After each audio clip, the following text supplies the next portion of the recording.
नानापुराण निगमागम सम्मतं यदाह स्वान्तसुखाय तुलसी रघुनाथ गाधा भाषा निबंध मतिमंजुलमातनोति।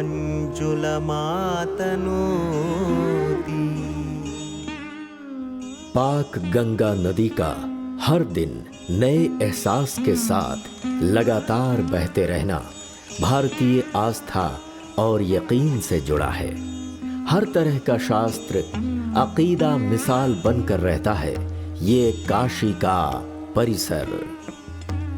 करोड़ों भारतीय दिलों को जीतता महान कवि तुलसीदास रचित भगवान श्री राम का चरित्र है रामचरितमानस। उन्हीं के द्वारा रचित हनुमान चालीसा दिलों को छूने वाली और हर गम भुलाने वाली कविता अभी भी यहाँ गवाह बन के रहती है। काशी शहर का नाम लेकर पूजा करने से ही खुशी हासिल होती है। अवाम को सुपुर्द, अवाम को अर्पित किया हुआ महाकवि तुलसीदास का ये दिव्य काव्य जिसका अखंड भारत अभी भी पाठ करता है। महाकवि तुलसीदास द्वारा बनवाया गया जो जज्बातों को इकट्ठा करने का मठ है वो है पवित्र तुलसी घाट। एक आम इंसान के तौर पर महाकवि तुलसीदास की पैदाइश भले ही हुई हो मगर कलम के जरिए उनका अकीदा सिर्फ हिंदुस्तान में ही नहीं बल्कि पूरी दुनिया में हर सूबे में फैल गया। उसी तुलसीदास के किरदार से आज हम यहाँ रूबरू होने वाले हैं।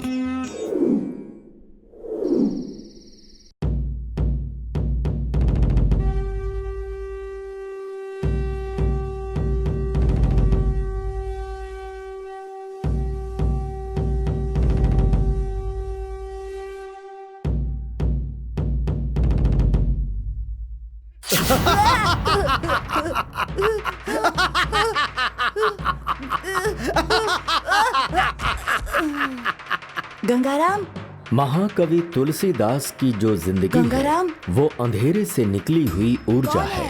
आत्माराम दुबे और हुलसी के घर उनकी पैदाइश हुई।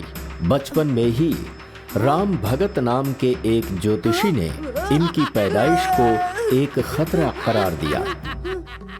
जब इन्हें पैदा करने वाले इनसे दूर हो गए और ये यतीम हो गए उस वक्त तुलसी को सद्गुरु नरहरि स्वामी ने सहारा दिया। इन्होंने अपनी तालीम काशी के सनातन पाठ पढ़ाने वाले आश्रम में हासिल की। हनुमान के आने की वजह से तुलसीदास की जिंदगी में जो घटनाएं हुई थी वही हनुमान चालीसा की रचना बन गई। जय जय हनुमान, जय हनुमान, जय जय हनुमान, जय हनुमान, जय जय हनुमान, जय बजरंग बली, जय बजरंग बली, जय बजरंग।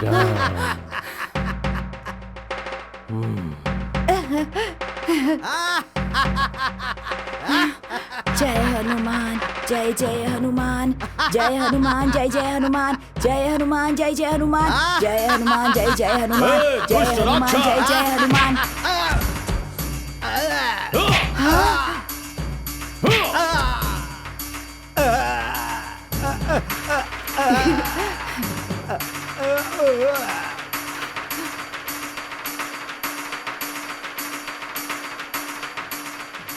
पवन पुत्र की जय, पवन पुत्र की जय, पवन पुत्र की जय।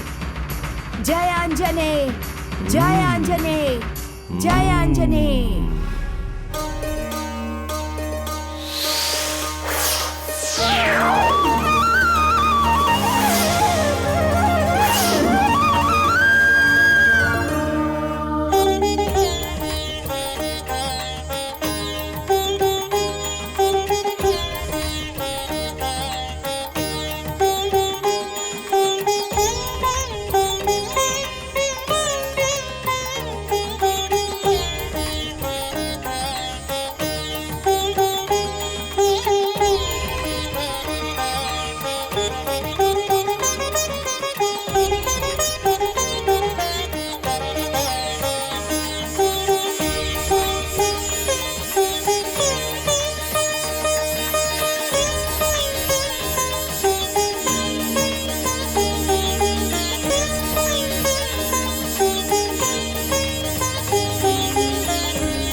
हनुमान चालीसा लिखने वाला तुलसी अब बड़ा हो गया है।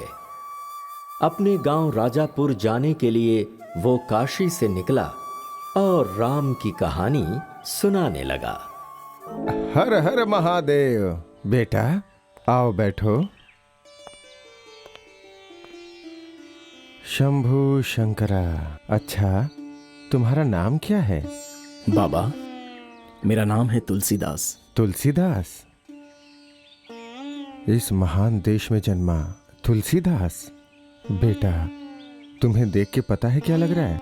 ऐसा महसूस हो रहा है जैसे तुम्हारी जिंदगी में अजीब घटनाएं होने वाली हैं। तुम्हें उनका सामना करना है। बाबा, अभी भी मेरे जीवन में बहुत ही अजीब अजीब घटनाएं हो रही हैं। बेटा, इस दुनिया में कुछ अच्छा करने के लिए मुसीबतों को झेलना पड़ता है। अगर अभी झेल लोगे तो आगे का रास्ता आसान हो जाएगा, और इसीलिए तुम्हारी जिंदगी में घटनाएं घटती रहेंगी। आगे और भी तकलीफें हैं। आप मुझे आशीर्वाद दे रहे हैं या श्राप दे रहे हैं? मैं तो तुम्हें तुम्हारे भविष्य से सामना करवा रहा हूँ। ये इम्तिहान की घड़ी है, तकलीफें उठानी होंगी। वक्त के साथ उन्हें निपटाना भी पड़ेगा, नहीं तो तुम भी मिट जाओगे। बाबा, आपकी ये चेतावनी मुझे याद रहेगी। शुभमस्तु।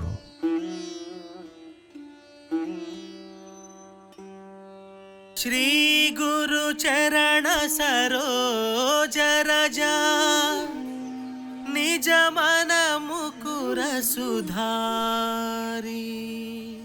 वरणौ रघुवर विमल यश, जो दायक फलचारी।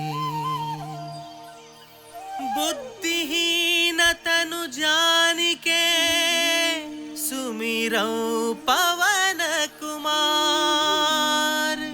बल बुद्धि विद्या देहु मोहि, हरहु कलेश विकार।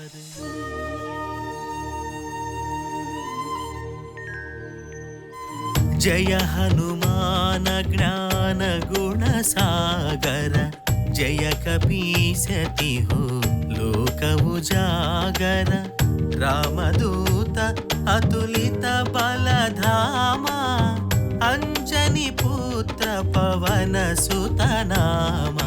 महावीर विक्रम बजरंगी, कुमति निवार सुमति के संगी। कंचन वरण विराज सुवेश, कानन कुंडल कुंचित केश।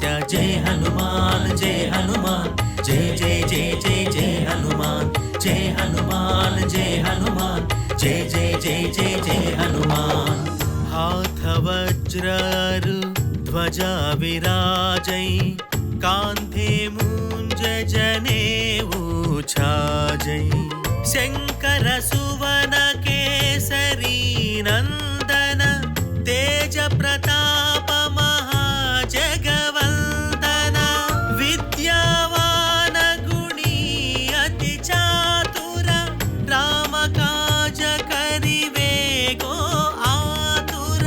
प्रभु चरित्र सुनिवे को रसिया, राम लखन सीता मन बसिया। जय हनुमान जय जय जय जय जय हनुमान। जय हनुमान जय जय जय जय जय हनुमान। ईश्वर की कृपा से और राम भक्त हनुमान की दया से राजापुर में शांति है।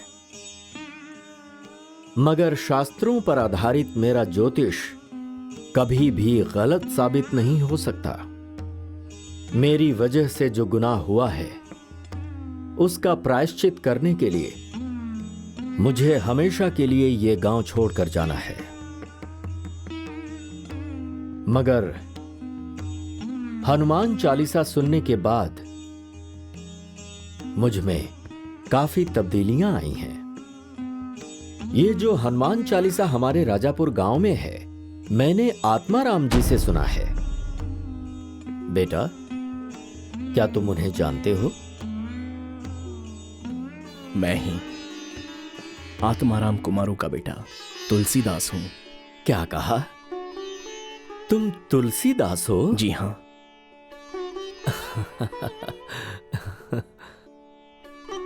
ये ईश्वर का खेल नहीं तो और क्या है। इस अनर्थ की वजह तो पता नहीं, मगर इसको छोड़ने की कसम खाई थी मैंने, और यहां तुम स्वयं राजापुर आ गए। चाहे कुछ भी हो जाए, मैं इस बात को भूल नहीं सकता। कौशल्या, हमारा कोई बेटा नहीं है ना? आज से तुलसीदास ही हमारा बेटा है। तुलसी, तुम्हारी उम्र लंबी हो बेटा। पूजा पाठ की जो भी रस्में मैं आपको निभाने के लिए बोल रहा हूँ, उन्हें ध्यान से सुनकर अच्छे से पालन करना, ठीक है? ठीक है गुरुदेव। मैं जो बताता हूँ उसे दिनचर्या में शामिल करते हो या भूल जाते हो? शामिल करता हूँ गुरुजी। नमस्ते गुरुजी। तुम तुलसीदास हो क्या? जी हाँ। राम भगत जी इनके बारे में ही बोल रहे थे। जी हाँ, मैंने काशी में वेद पुराण सब पढ़ा था। वेद पुराण पढ़ाने का काम नहीं है, यहाँ पर हिसाब किताब करना है। राम भट्ट जी ने बोला, इसलिए मैं तुमसे इतनी बातें भी कर रहा हूँ। हिसाब किताब की कुछ पढ़ाई की है कि नहीं? इस मठ को चलाने के लिए पैसों की जरूरत है। पैसा महाराज जी को ही भेजना है। अगर वो देंगे, हमारे पास आएगा, तो समझो तुम्हारा काम पक्का है। तुम्हें पगार मिल जाएगी और हमारा काम हो जाएगा।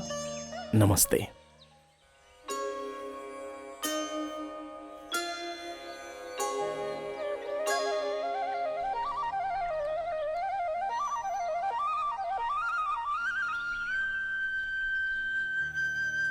राम भगत जी ने बोला है कि काम मिलेगा, पर यहां पर भी हिसाब किताब की बात चल रही है। आपको चिंता करने की जरूरत नहीं है। काशी से पढ़कर आए हो, यहाँ पैसा जरूर भेजेंगे। काशीपुराधीशा शिवादत्त महाराज जय भव, दिग्विजय भव।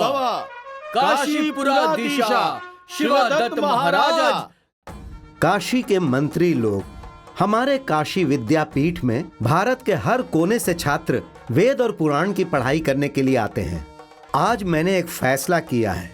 काशी में पढ़ाई करने के लिए जो छात्र आते हैं उनका खर्च मैं अपने सूबे के खजाने से दूंगा। काशी परिसर में राम राज्य को स्थापित करने की मेरी ख्वाहिश है। यहाँ की आवाम को कोई भी तकलीफ ना उठानी पड़े। शिवदत्त महाराज की जय। शिवदत्त महाराज की जय। शिवदत्त महाराज की जय।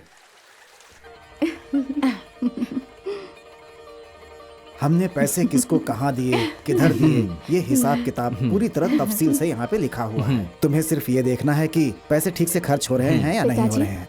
मैं बोलो मंदिर बेटी। जाकर आती हूँ। ठीक है बेटी। चलो चलते हैं। ये पूरा हिसाब किताब दिखाकर उन्हें भी समझा देना, देखना कोई गलती ना हो। नमस्ते पाठक जी। अरे आप, नमस्ते राम भगत जी। नमस्कार। नमस्ते। नमस्ते।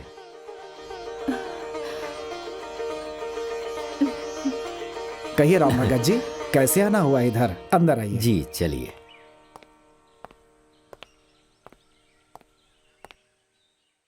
आपका यहाँ आना मुझे बहुत खुशी देता है। राम नवमी का जश्न मनाने के लिए मैं खुद राजापुर आके आपसे मिलना चाहता था। आइए राम भगत अच्छी जी। बात है, आओ तुलसी।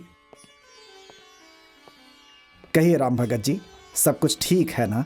सब कुशल है। पाठक जी, ये है तुलसीदास। अच्छा। काशी से आया है।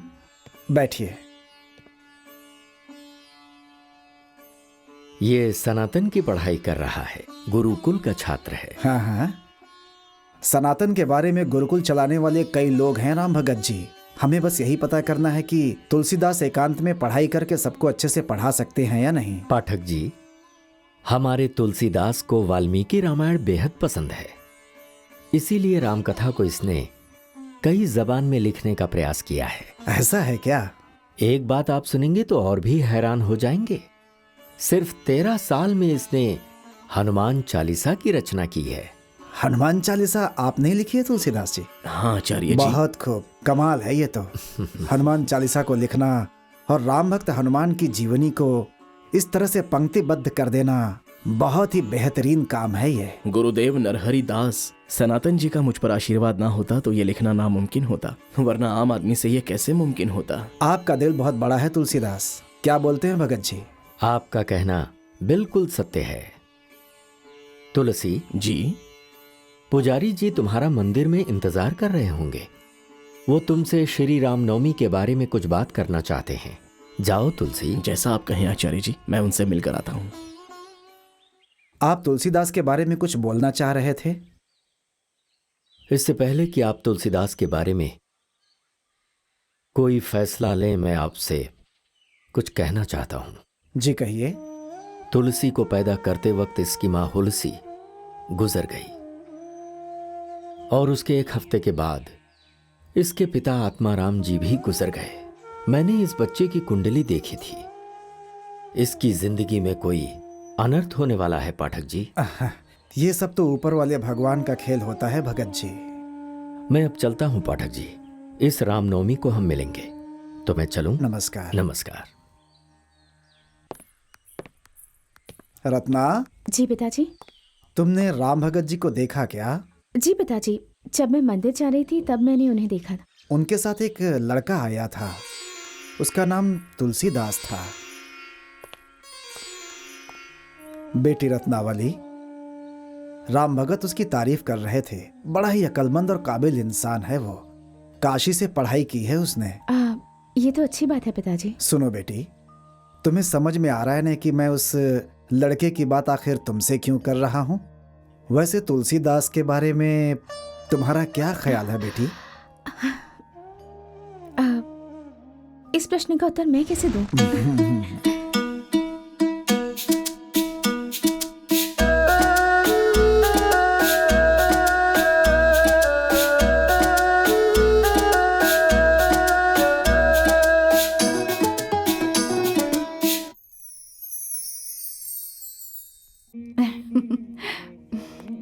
रत्ना का चेहरा देखा क्या? तो रानी रत्नावली, क्या सोच रही हो? ऐसा कुछ भी नहीं है। ऐसा कुछ नहीं है तो फिर शर्मा क्यों रही हो इस तरह से, बताओ तो। वो कैसे? वो ऐसा ही है, जैसे ही हम तुलसीदास का नाम लेते हैं तुम्हारा चेहरा खिल उठता है। माँ जी, मुझे पता है कि ऐसा क्यों हो रहा है। जब से इन्होंने उसे देखा है तब से ये ऐसी ही हैं। उन्हीं के विचारों में खोई रहती हो ना। हाँ, जो कुछ भी है ना वो तुम्हारे चेहरे पर नजर आ रहा है।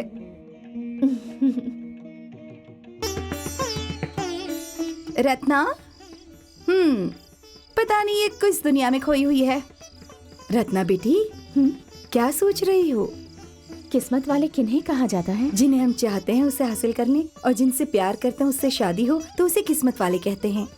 इसका मतलब क्या मैं किस्मत वाली हूँ? तुम्हारा हाल देखकर लगता है कि तुम तुलसी के साथ शादी के बारे में सोच रही हो। ऐसा कुछ नहीं है। नहीं, पिताजी इनके बारे में बता रहे थे तो बस वही सोच रही थी। तुम्हारे सारे सपने जरूर पूरे होंगे।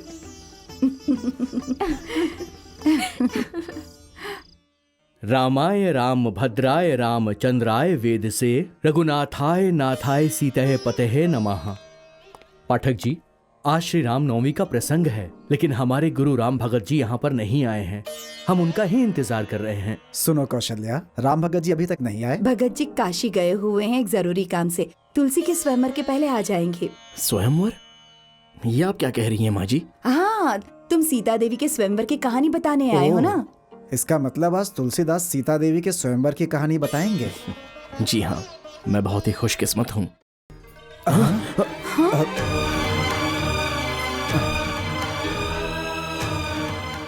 रत्नावली, ये आपने क्या किया? रत्नावली, ये हार राम के गले में डालने के लिए बनाई थी, तुमने तुलसीदास के गले में डाल दिया। हार डालने से पहले सोचा नहीं क्या? मुझे खुद नहीं पता ये कैसे हुआ। भक्ति में लीन होने की वजह से मैंने हार गलती से इन्हें पहना दिया। उस जमाने में जैसे सीता देवी ने प्रभु राम के गले में हार डाल दिया था, वैसे ही रत्ना ने तुलसी को हार पहना दिया है। अब तुम दोनों की शादी तो पक्की। लेकिन इस शादी को मैं कैसे कबूल करूंगा? मैंने तो अभी शादी के बारे में सोचा तक नहीं था। मुझे तो अभी कई सारे काम पूरे करने हैं। मैं अभी शादी नहीं कर सकता। तुलसीदास जी, आपकी बात बिल्कुल सच है, लेकिन अब क्या कर सकते हैं? अब ये रत्ना की जिंदगी और मेरी इज्जत का सवाल है। राम के लिए बनाया हुआ वो हार उसने आपको पहना दिया, अब आप उसे कबूल कीजिए। शादी के बारे में मैंने कभी नहीं सोचा था। शादीशुदा जिंदगी मेरे लिए नहीं है, इसलिए मैं अपनी जिंदगी अपने राम के कदमों में सुपुर्द करने वाला था, और वही मेरा ख्वाब है आचार्य जी। आप राम की पूजा करते रहिए, और रत्नावली आपका साथ देगी। आप दोनों की जोड़ी को मैं दिल से कबूल करता हूँ। अगर आप इस शादी को कबूल नहीं करेंगे तो मेरे पास कोई रास्ता नहीं बचेगा सिवाय खुदकुशी के। आप ये कैसी बातें कर रहे हैं आचार्य जी? और तुलसी, तुम इस शादी को कबूल क्यों नहीं करना चाहते? खुद प्रभु श्री राम ने तुम्हें इस शादी का आशीर्वाद दिया है, तुम उनकी इच्छा को कैसे ठुकराओगे? बेटा तुलसीदास, तुम तो राम के भक्त हो। हमेशा तुम्हारे होठों पर सीताराम का नाम रहता है। उन्हें तुम अपना आदर्श मानते हो, तो जो हुआ सब उनकी इच्छा से हुआ ऐसा मान लो और उसे स्वीकार कर लो। वह हमेशा तुम्हारे लिए अच्छा ही सोचेंगे। तुम्हारी जिंदगी में अजीब सी घटनाएं होती ही रहेंगी। बाबा, पता नहीं क्यों लेकिन अभी भी मैं एक अजीब मुश्किल से गुजर रहा हूं। तुमने जो कभी नहीं सोचा होगा वो होगा। रत्नावली को अपनी पत्नी बनाना मुझे कबूल है। एक और हार लेकर आओ, अभी लाती हूँ। तुलसी, इसके गले में हार डालो।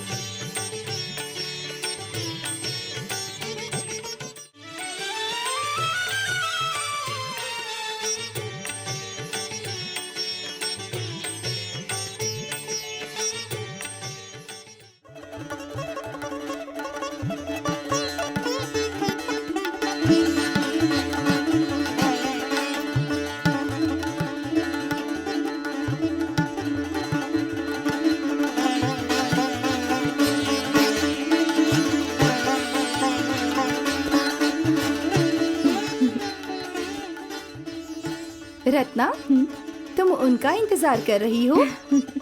अच्छा अच्छा, देखो वो आ गए। देखो देखो। रत्नावली, तुम मेरा इंतजार कर रही थी? हाँ, आज मैं सच में बहुत खुश हूँ। तुम इस वक्त क्या सोच रही हो? हर पत्नी सिर्फ यही चाहती है कि अपने पति की खिदमत करे, उसका ख्याल रखे और फिर वो मुक्ति पाले। ये तो संभव नहीं होगा रत्नावली। मैंने तुम्हारे साथ शादी तो कर ली है, लेकिन मैं तुम्हें अपनी पत्नी की नजरों से कभी नहीं देख सकता। इसका क्या मतलब है स्वामी? आपने सबके सामने मुझसे शादी की है।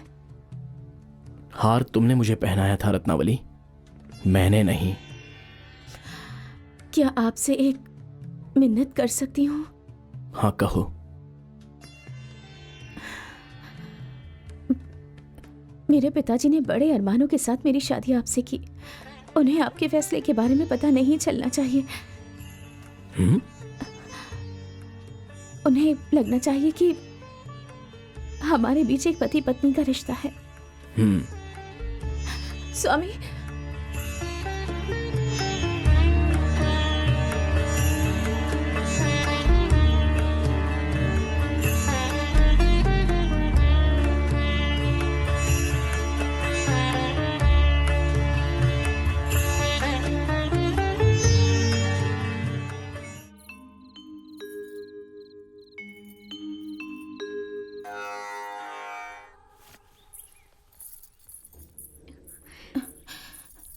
स्वामी, ये लीजिए।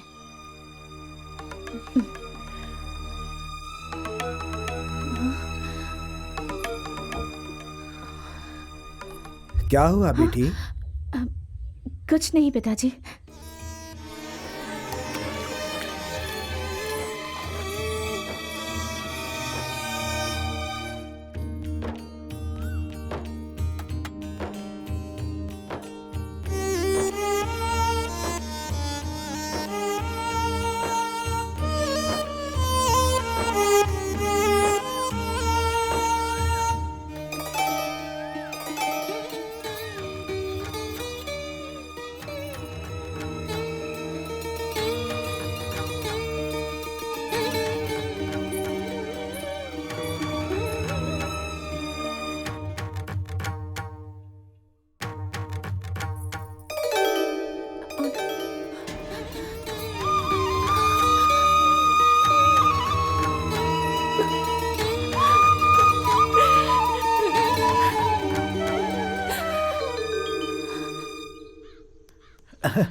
अरे क्या हुआ? हाँ? आप नीचे कैसे गिर गए? मुझे चक्कर आ रहा था। आइए, उठिए, उठिए। बहुत भूख लगी है। क्या आप मुझे कुछ खिला सकते हैं? हाँ, जरूर। आइए। रत्नावली, आ रही हूँ।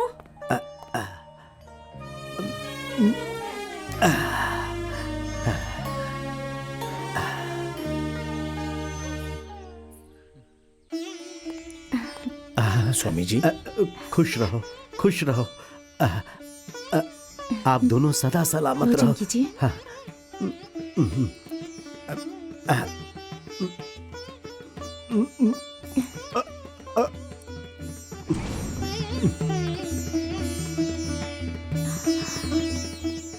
ये आप क्या कर रहे हैं?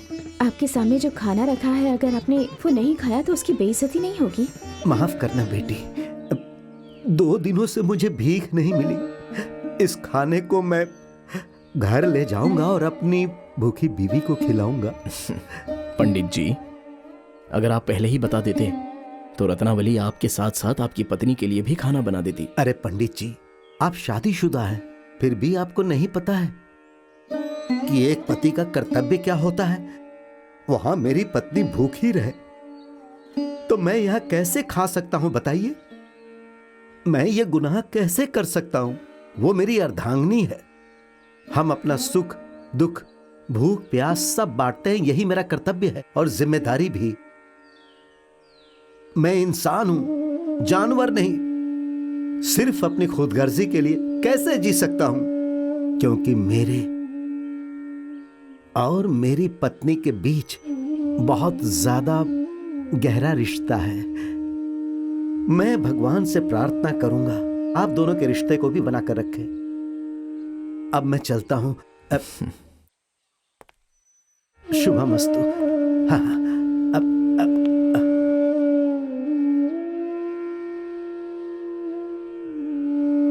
इस सृष्टि की रचना औरत से हुई है। अगर मैं रत्नावली के साथ ऐसा बर्ताव करता रहा तो सीता माता मुझे कैसे माफ करेंगी? भगवान की पूजा करने वाला मैं अपने ही घर की देवी की तौहीन कर रहा हूं, बार बार उसके दिल को ठेस पहुंचा रहा हूं। यह मुझसे बहुत बड़ा पाप हो रहा है। मेरे संस्कार तो ऐसे नहीं हो सकते। मुझे अपना स्वभाव बदलना होगा, वरना हर कदम पर मुझसे गलत काम होते रहेंगे। वो बुजुर्ग पंडित उस दिन कितनी बड़ी गहरी बात कह गया। अपनी पत्नी की भूख मिटाने के लिए वो कितने आग्रह से खाना बांध कर ले गया। उसने कहा कि पत्नी की जरूरतें पूरी करने वाला ही पति है। मैंने रत्नावली के बारे में कभी ऐसा नहीं सोचा था। मेरी पत्नी होने के नाते उसके खुशी गम के बारे में मुझे सोचना चाहिए था। रत्ना मेरे पास प्यार से आकर बैठती तो मैं उसे नफरत की नजरों से देखता था। उसके दिल को कितनी ठेस पहुंचाता था। मैं कब से इतना बेरहम हो गया?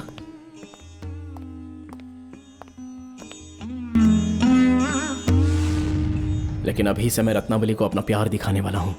वो मेरी पत्नी है। मैं उसे एक पत्नी का दर्जा देने वाला हूं। अपने अंदर के द्वेष को मैं कम करूंगा और उसे खुश रखूंगा।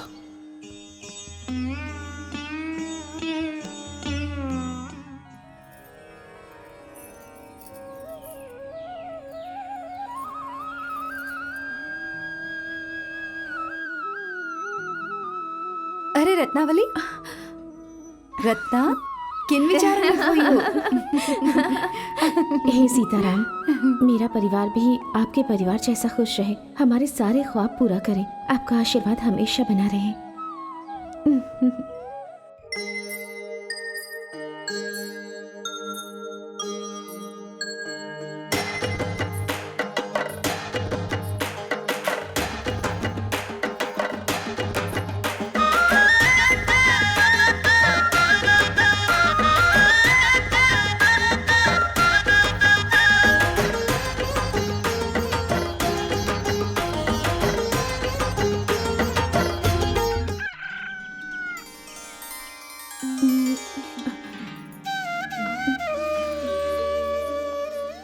रत्ना, पहले ये बताइए आप क्या सोच रहे हैं? ये नई दुनिया है। नई दुनिया में नई नई बातें चल रही हैं और तुम भी नई नई रचनाएं रच रही हो। क्या बात है, बोलो ना रत्ना।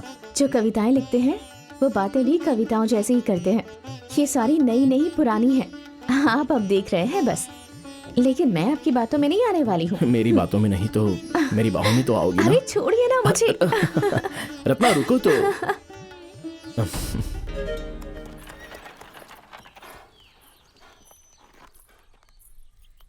बेटा तुलसीदास, मेरी बेटी बहुत ही नादान है। अगर अनजाने में उसे कोई गलती हो जाए तो माफ कर दीजिएगा। ससुर जी, आप फिक्र ना कीजिए, मैं इस पर कोई भी मुसीबत नहीं आने दूंगा। बेटा तुलसीदास, मेरी बेटी मेरी प्राण है।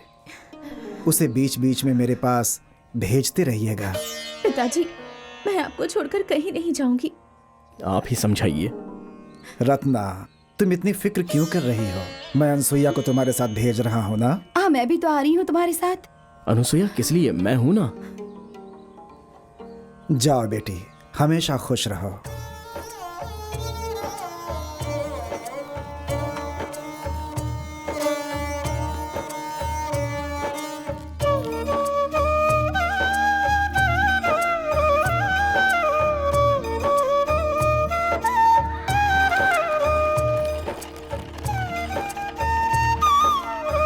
भगवान इनकी हमेशा रक्षा करे।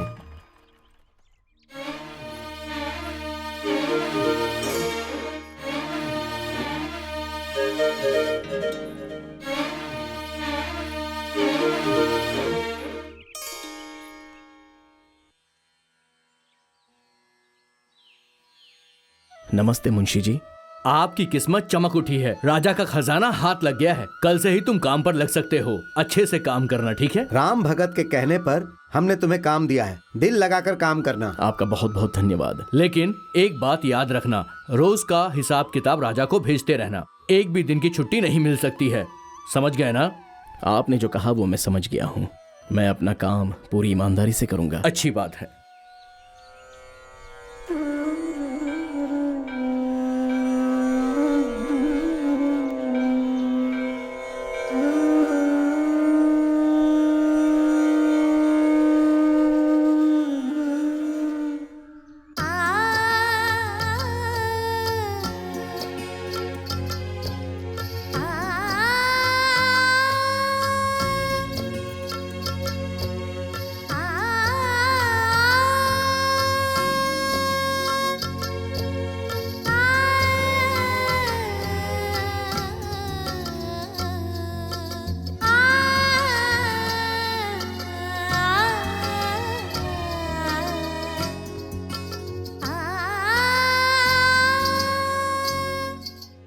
रत्ना बेटी, तुम तुलसी को बहुत पसंद करती हो ना, इसीलिए सुबह सुबह उठकर तुलसी का पूजा पाठ करती हो।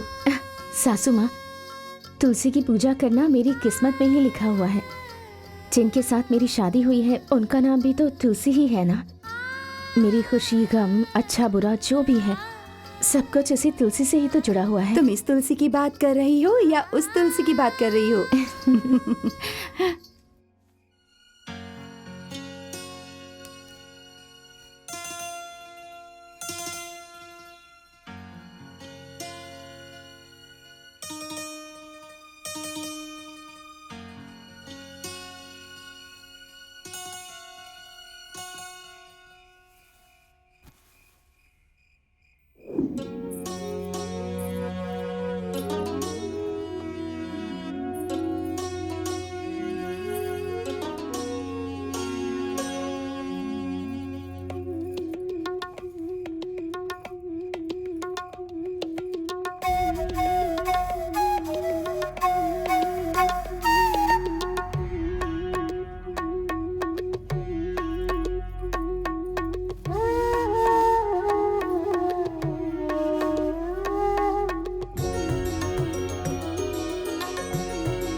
आओ रत्ना, बैठो, कुछ कहना चाहती हो क्या?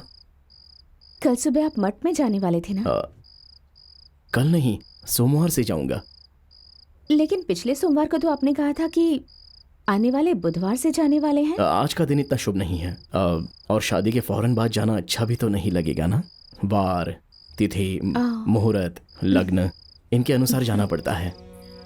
अच्छा दिन तो हमेशा होता है, और ऊपर से कल तो बहुत अच्छा दिन है।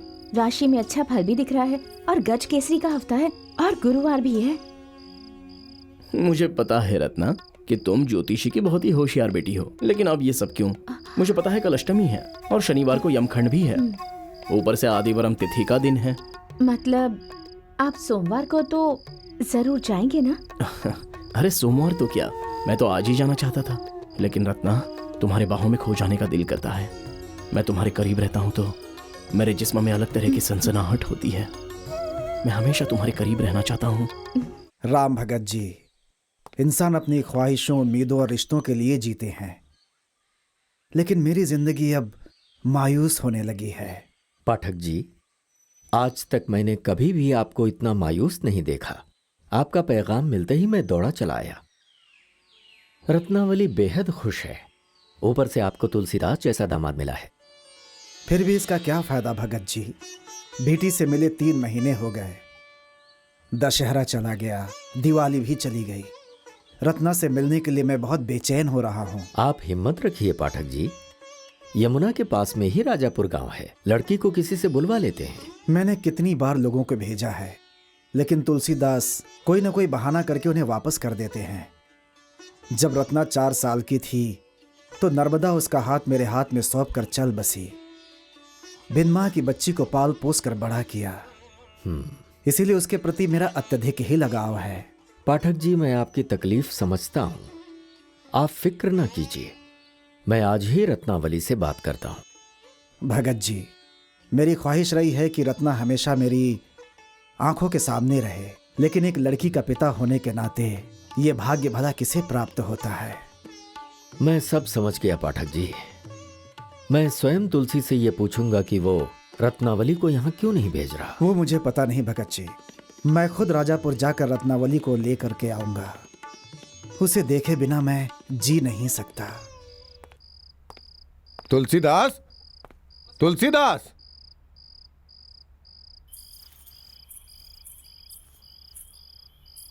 नमस्ते गुरुजी। नमस्ते। इस वक्त आप यहाँ? बताता हूँ। तुलसीदास कहाँ है? उन्हें थोड़ा बुखार है, वो आराम कर रहे हैं। मैंने इस तरह के किस्से बहुत सुने हैं। उसे बाहर आने को कहो, मुझे उनसे बात करनी है। बुलाओ उसे। नमस्ते गुरुजी, आपको यहाँ आने की क्या जरूरत थी? अगर आप मुझे बुला देते तो मैं खुद ही चला आता। अब तो तुम बहुत झूठ बोलने लगे तुलसीदास। मेरे पास काम करते हो और मुझे हिसाब किताब समझा रहे हो। इरादा क्या है तुम्हारा?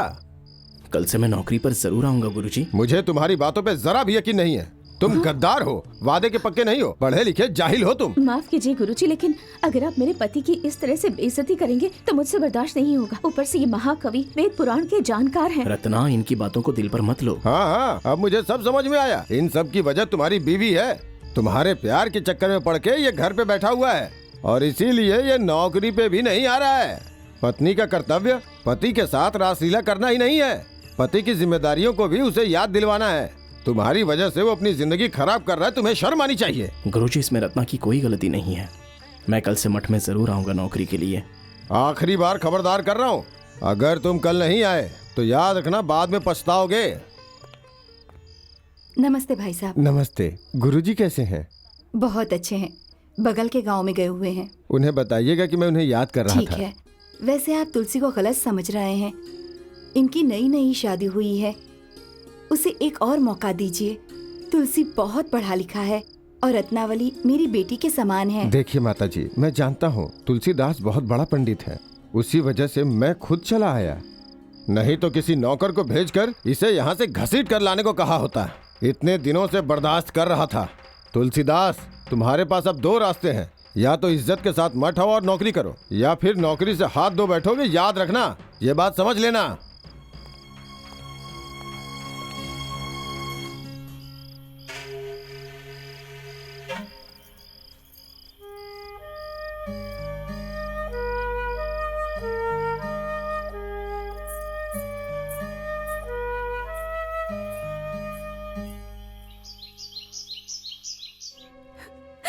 तुम्हारे प्यार के चक्कर में पड़ के ये घर पे बैठा हुआ है और इसीलिए ये नौकरी पे भी नहीं आ रहा है। पत्नी का कर्तव्य पति के साथ रासलीला करना ही नहीं है, पति की जिम्मेदारियों को भी उसे याद दिलवाना है। तुम्हारी वजह से वो अपनी जिंदगी खराब कर रहा है, तुम्हें शर्म आनी चाहिए। रत्नावली, सासू माँ, अरे रो क्यों रही हो? चुप हो जाओ। सबको काम में ध्यान देना चाहिए, इधर उधर कुछ भी नहीं होना चाहिए। नमस्ते मुंशी जी। ओहो तुलसीदास जी, आखिर आप पधार ही गए यहाँ। आपको नौकरी देने के बावजूद हमें आपका इंतजार करना पड़ रहा है। मुझे माफ कर दीजिए, मैंने जानबूझकर ये सब नहीं किया। आप जानते हैं ना, बस कुछ ही रोज पहले मेरी शादी हुई है। अच्छा, शादी हुई है? सुना, इसकी शादी हो गई है। देखो भैया, शादी हमारी भी हुई है। हम भी पत्नी से प्रेम करते हैं, हमें भी पत्नी के साथ रहना अच्छा लगता है, लेकिन उसके लिए हम काम धंधा नहीं छोड़ देते। काम पर ध्यान दो और अपना कर्तव्य निभाओ। जाओ जाकर अपना काम करो। एक बात सुनिएगा, थोड़ा इस पर ध्यान दीजिए कि काम ठीक से करे, और अगर ये बाहर जाने की बात करे तो दरवाजे पे ताला लगा दीजिएगा, समझ गया ना? जब तक काम पूरा ना हो जाए कोई यहाँ से बाहर नहीं जाएगा। समझ में आया आपको? वैसा ही होगा, आप जाइए। ठीक है, मैं चलता हूँ। आओ भाई, आ जाओ अंदर। चलो आओ। भाई चलो।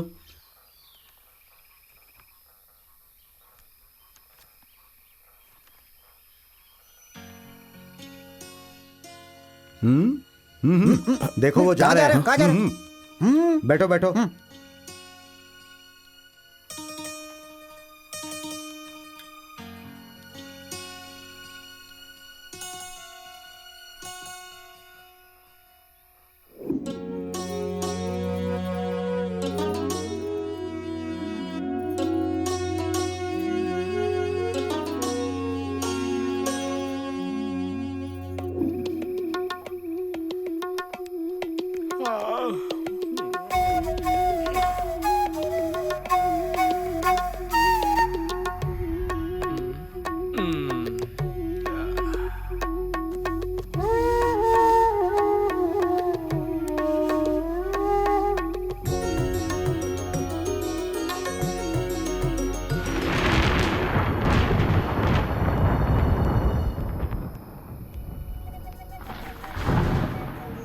रत्ना,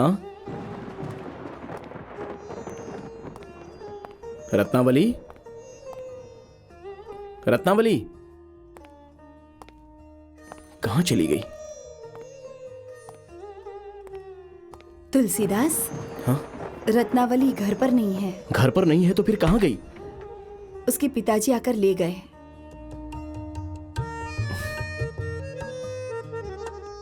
मुझे बिना बताए कहीं ना जाने के लिए कहा था ना।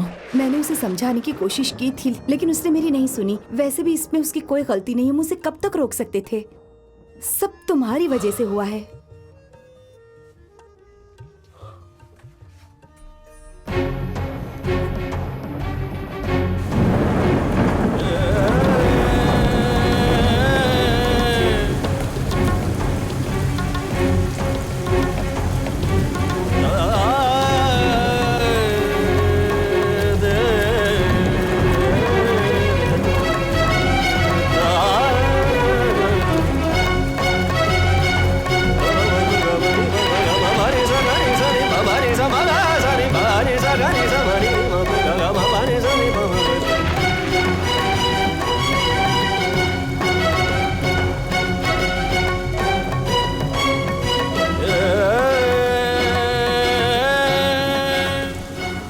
रत्ना,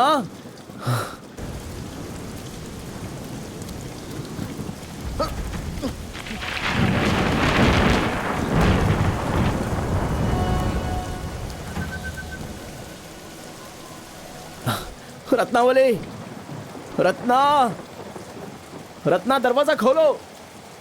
रत्नावली,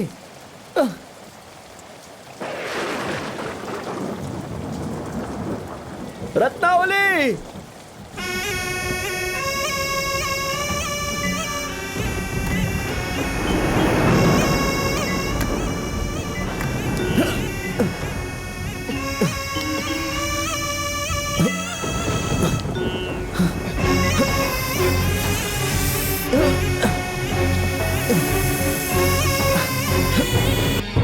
रत्नावली, रत्ना, रत्नावली, रत्ना, रत्नावली, मैं तुम्हारी खातिर यहाँ आया हूँ। ये सब क्या है? ये आपको क्या हो गया है? मुझे कुछ नहीं हुआ रत्ना। वैसे आप ऊपर आए कैसे? वहाँ से मैं रस्सी पकड़ कर आ गया रत्ना। रस्सी से? हाँ हाँ, रस्सी से। पर ऐसा करने की जरूरत क्या अरे थी? रत्ना देखो ना, वहाँ सांप दिख रहा है। क्या? उसे पकड़ कर आ गया। हे भगवान, वहाँ तो सच में सांप है। ये क्या जी, आप उसे रस्सी समझकर आ गए क्या? अगर आपको कुछ हो जाता अरे तो? अंधेरे में कुछ दिखा नहीं, बस पकड़ कर आ गया। वैसे इतनी रात को आने की क्या जरूरत थी आपको? कितनी जोरों से बारिश हो रही है और ऊपर से तूफान भी है। यमुना नदी में बाढ़ आ गई होगी। तुम मुझे छोड़कर क्यों आ गई? मेरी कोई परवाह नहीं है तुम्हें? मेरी कोई इज्जत नहीं? मैं आपकी तकलीफ अच्छी तरह से समझ सकती हूँ। आप मेरे साथ रहना चाहते हैं, पर जिस वक्त से आपको मुझसे मोह हुआ है तब से आप मेरे और मेरे पिताजी के बीच का रिश्ता बिल्कुल भूल गए हैं स्वामी। पता नहीं तुम किस रिश्ते की बात कर रही हो रत्ना। तुम एक बात याद रखना, इस दुनिया में मैं तुम्हारे बिना नहीं रह सकता, बिल्कुल नहीं रह सकता। ये आपको क्या हो गया है? इतना पढ़ा लिखा पंडित ऐसा बर्ताव कैसे कर सकता है? आप राम की सेवा से ज्यादा इस मोह को अहमियत देने लगे हैं आजकल। इस तरह का बर्ताव करके, ऐसी हरकतों से आपको बेइज्जती महसूस नहीं हो रही क्या?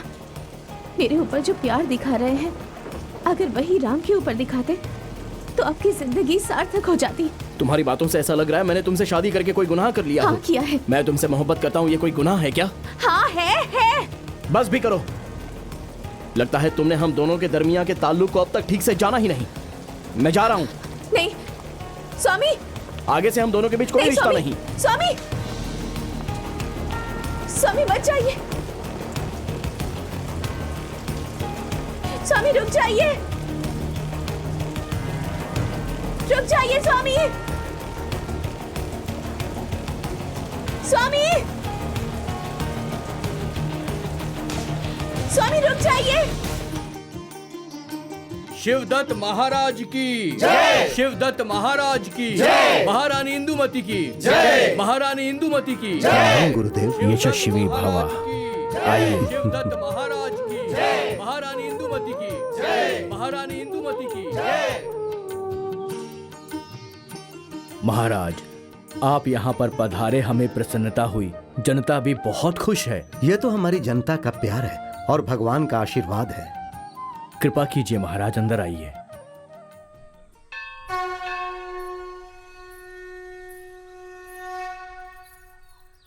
गुरुदेव, महादेव हमारे कुल देवता हैं।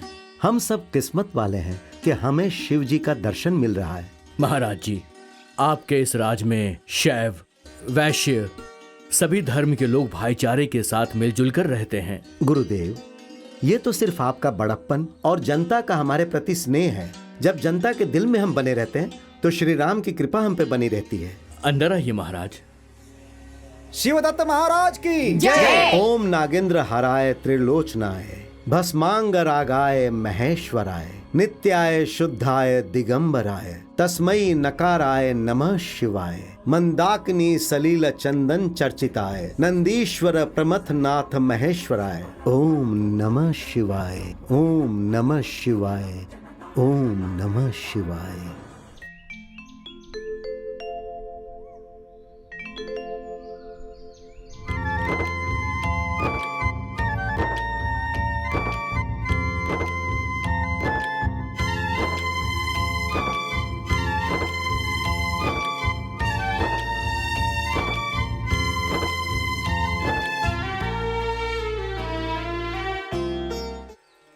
आप कौन है ये तो मैं नहीं जानता, लेकिन आप जो गा रहे हैं उस गीत में बेहद गहराई है। मुझे ये सुनकर खुशी हुई कि तुम्हें मेरा गीत पसंद आया। जीवन की हर परेशानी का हल उसी परमात्मा के पास है। मेरे घर को रोशन करने वाली नहीं, मेरी जिंदगी की रोशनी छीन ली। अंधेरा सा छा गया जिंदगी में मेरी। अब मेरी जिंदगी में कभी भी रोशनी नहीं आएगी, कभी नहीं आएगी। अंधेरा हमेशा नहीं रहता, रोशनी जरूर आएगी।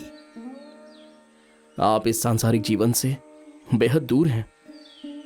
पत्नी के सख्त बर्ताव से होने वाली बेइज्जती को कैसे बर्दाश्त किया है, ये आप नहीं समझ पाएंगे। सच कह रहे हो।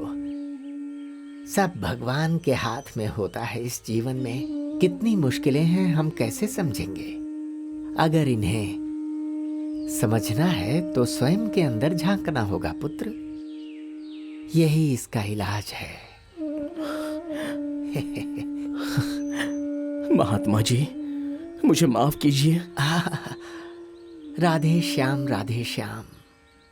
हमेशा लगता था कि मैं बिल्कुल अकेला हूं, लेकिन जब खुद के अंदर झांक कर देखा तो रास्ता अपने आप मिल गया। अब मैं कभी दुखी नहीं रहूंगा। श्री कृष्ण के दर्शन के लिए गए थे तब क्या हुआ था, जरा याद करो, तुम्हें सब समझ में आ जाएगा। जी हाँ, जब मैं हनुमान चालीसा का पाठ कर रहा था तब भगवान श्री कृष्ण जी के भी दर्शन किए थे। फिर तुमने श्री कृष्ण भगवान से क्या मांगा था? तुलसी मस्तक तब नवे, धनुष बाण लो हाथ। जब तुम भगवान श्री कृष्ण के सामने उन्हें प्रणाम कर रहे थे और उसी क्षण तुम्हारे सम्मुख बाल गोपाल का विग्रह रूप भगवान श्री राम के रूप में बदल गया। यही होता है। श्री राम के सम्मुख जब तुम प्रणाम कर रहे थे तब क्या हुआ था, तुम्हें याद है? उस अद्भुत महादेव के दर्शन कैसे भूल सकता हूँ? मैं कभी नहीं भूल सकता महात्मा जी। जिस भगवान ने इस भक्त को अपना रूप बदलकर दूसरे अवतार में दर्शन दिया। बेटा, जब भगवान तुम्हें दर्शन देने के लिए अपना रूप बदल सकते हैं तो क्या तुम अपने आप को उनके लिए नहीं बदल सकते बेटा? मुझे आशीर्वाद दीजिए। राधे श्याम, राधे श्याम। पूरी दुनिया के रक्षक, मुझे भी रास्ता दिखाने वाले भगवान जी का आशीर्वाद तुम पर हमेशा बना रहे। हमारे नंद गोपाल जी तुम पर हमेशा मेहरबान रहे।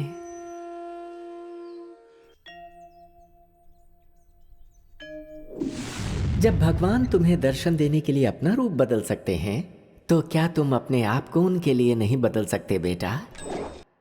सूक्ष्म रूप धरि सियहिं दिखावा, विकट रूप धरि लंक जरावा। भीम रूप धरि असुर संहारे, रामचंद्र के काज सवारे। लाय सजीवन लखन जियाए, श्री रघुवीर हरखिउर लाए। रघुपति कीन्ही बहुत बड़ाई, तुम मम प्रिय भरत ही सम भाई। जय हनुमान, जय हनुमान, जय जय जय जय जय हनुमान, जय हनुमान, जय हनुमान। अरे बेटा, जरा रुको तो। आओ, इधर बैठो। आओ, यहाँ बैठो।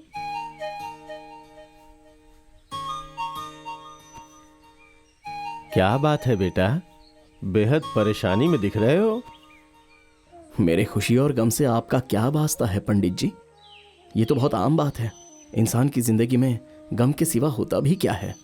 जिस कदर आप मुझे गम को विस्तार से बता रहे हैं, उससे लगता है कि आप किसी बड़े विद्वान के पास सेवा कर रहे हैं। मैं सेवक हूँ?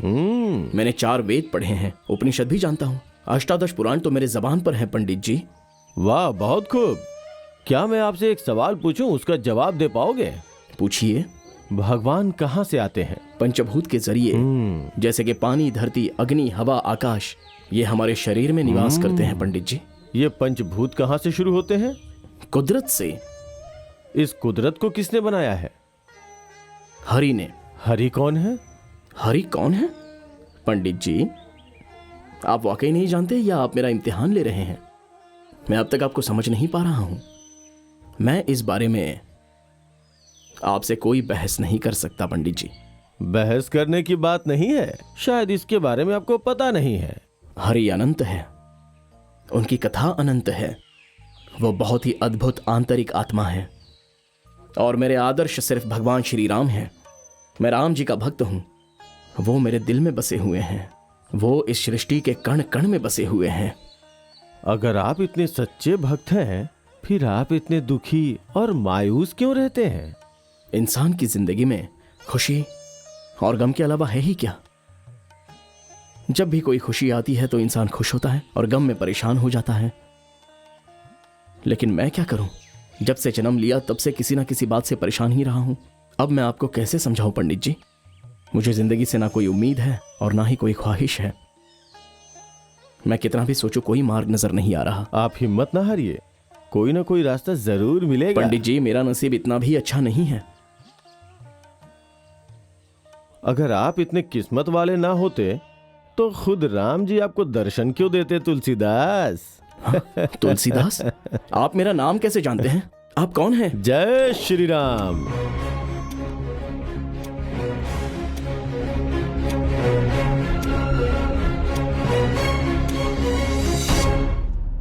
हे पवन पुत्र हनुमान, आपको प्रणाम। मैं भूखा रहता हूं तो आप मेरी भूख मिटाते हैं। जब मायूस होता हूं तो मुझे दर्शन देकर दिलासा आप ही तो दिलाते हैं। तो फिर ये कैसी परीक्षा? नहीं नहीं नहीं नहीं, मत रो रत्ना, हिम्मत मत हारो। पाठक जी और भगत जी तुलसी को ढूंढने के लिए काशी गए हुए हैं और वो तुलसी को अपने साथ लेकर ही आएंगे। नहीं, वो कभी भी नहीं आएंगे,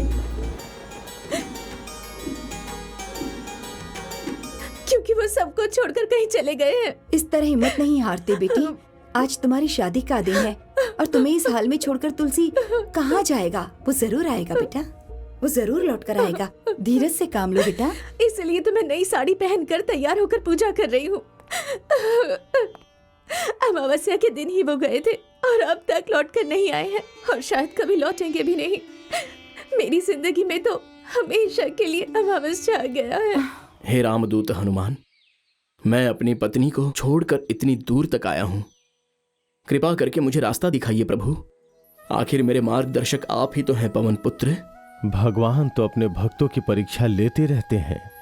अग्नि में तपने के बाद ही सोना चमकता है। वैसे ही जब कठिन समय आता है तब इंसान की शक्ति का अनुमान होता है।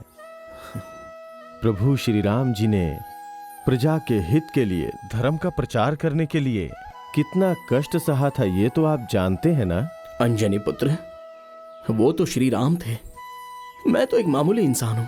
श्री राम जी ने मानव जाति में जन्म लेकर कितना कष्ट सहा था। आपको चाहिए कि आप श्री राम जी को भगवान मानकर उनकी कहानी को लोक जन की भाषा में लिख करके जन जन तक पहुंचाओ। इसी में सबका कल्याण है। आंजनेया, मैं कोशिश करता हूं। रामायण लिखना तो बेहद ही कठिन कार्य है। उसे कब और कैसे पूरा कर सकता हूं, विस्तार से बताइए। तुलसीदास, आप यहाँ से मिथिला नगरी होते हुए अयोध्या जाइए। वहाँ सरयू नदी के पास आपको राम जी के अस्तित्व के सारे साक्ष्य मिलेंगे, जिससे आपको रामायण लिखने में सुविधा होगी। राम भक्त होने के नाते मैं जरूर प्रयास करूंगा। जय श्री राम, जय बजरंगबली। जय श्री राम।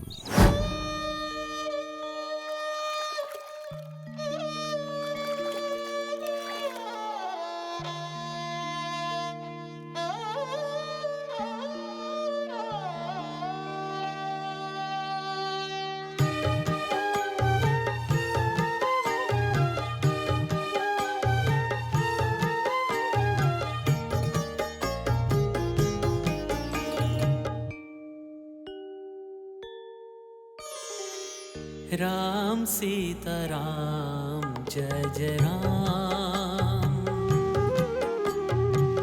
राम सीता राम, जय जय राम। रामचरितमानसं तुलसी हृदयनादं, रामनामस्मरणं भक्तकोटिशरणं, पतितपावनं सीताराम। राम सीताराम, जय जय राम।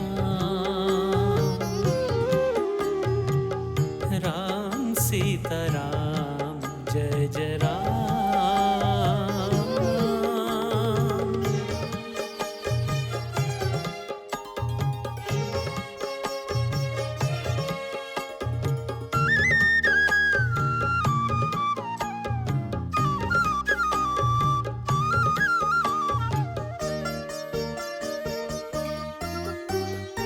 राम सीताराम, जय जय राम।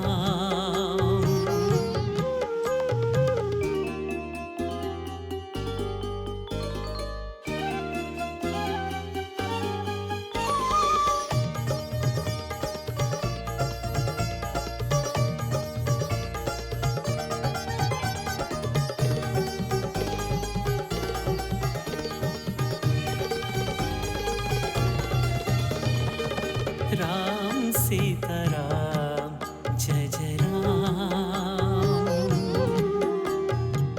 राम सीताराम जय जय राम, रामचरितमानसं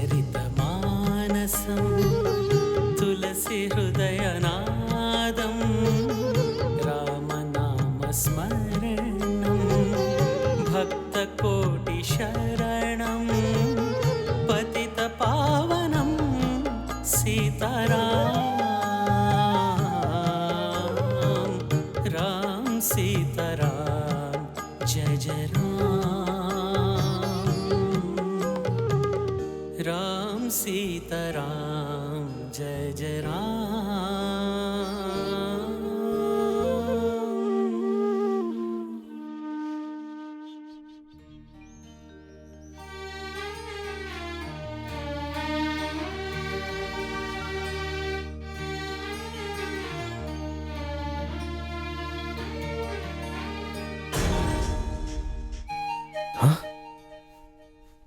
मैंने जो भी लिखा था वो सब गायब हो गया। ये कैसे हो सकता है?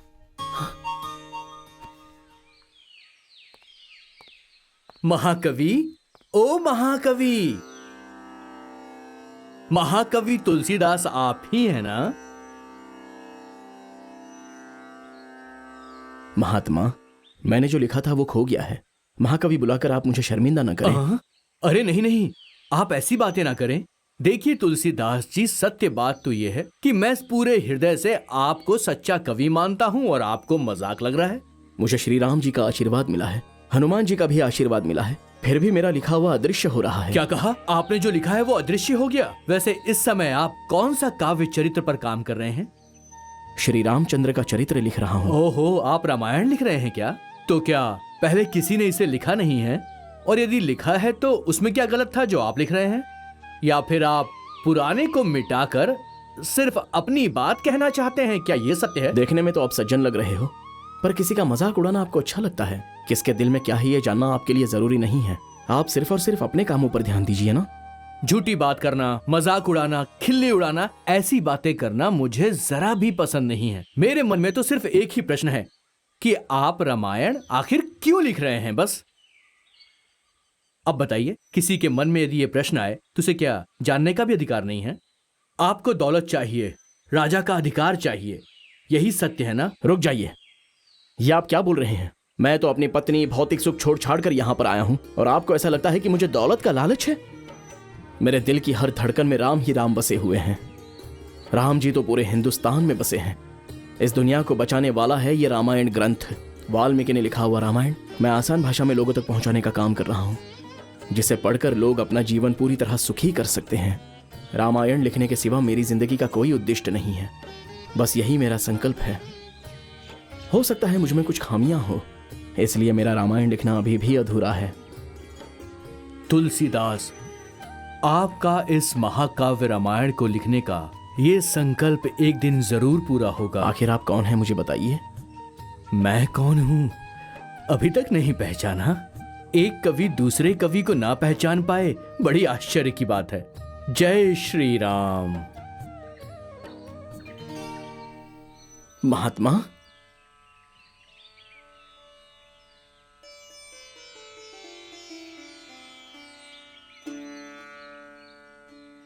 प्रणाम महाकवि वाल्मीकि जी।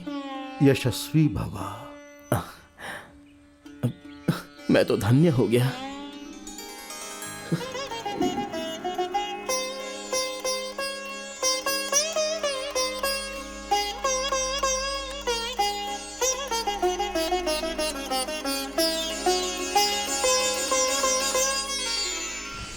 एक ऐसा आदमी जिसने वेद और पुराण लिखे और जिसने हिमालय को अपने वश में किया और पंच महाभूतों पर जिसने वर्चस्व स्थापित किया हो, ऐसे महान इंसान से प्रभावित होकर महाकाव्य रामायण को मैंने आसान भाषा में लिखने का प्रयास किया है। लेकिन मैं जो भी रचना रच रहा हूं वह अदृश्य हो रही है। देखो तुलसीदास, वो लिखना इतना आसान नहीं है।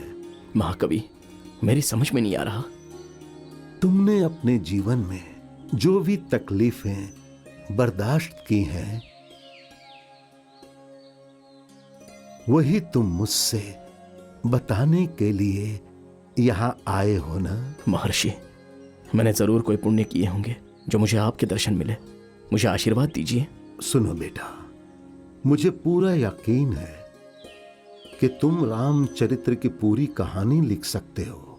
मेरा आशीर्वाद तुम्हारे ऊपर हमेशा बना रहेगा और तुम्हारा काम अवश्य पूरा होगा। मेरा आपसे अनुग्रह है कि रामायण लिखने के लिए मुझे रास्ता दिखाइए महाकवि जी। श्री राम के चरित्र को लिखना ही एक महान कार्य है बेटा, इसलिए तुम लिखना शुरू करो। आगे का रास्ता तुम्हें भगवान दिखाएंगे। मैं बहुत ही किस्मत वाला हूं।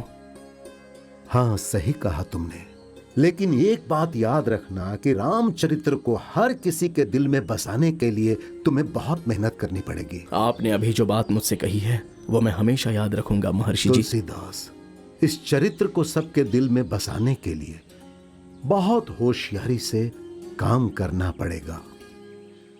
तुलसीदास, इस चरित्र को पढ़कर आम आदमी भी जागरूक और विद्वान बन जाएगा और ये कार्य करने से तुम्हें बहुत पुण्य मिलेगा और तुम्हारा जीवन धन्य हो जाएगा।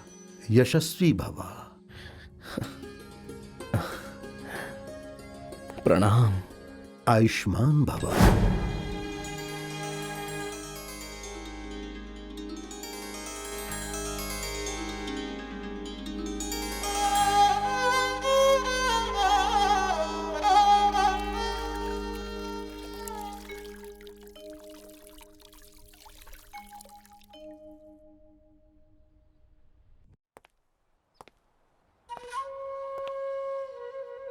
काशी के विश्वनाथ धाम में रामचंद्र के चरित्र को लिखने की मैं शुरुआत कर रहा हूं।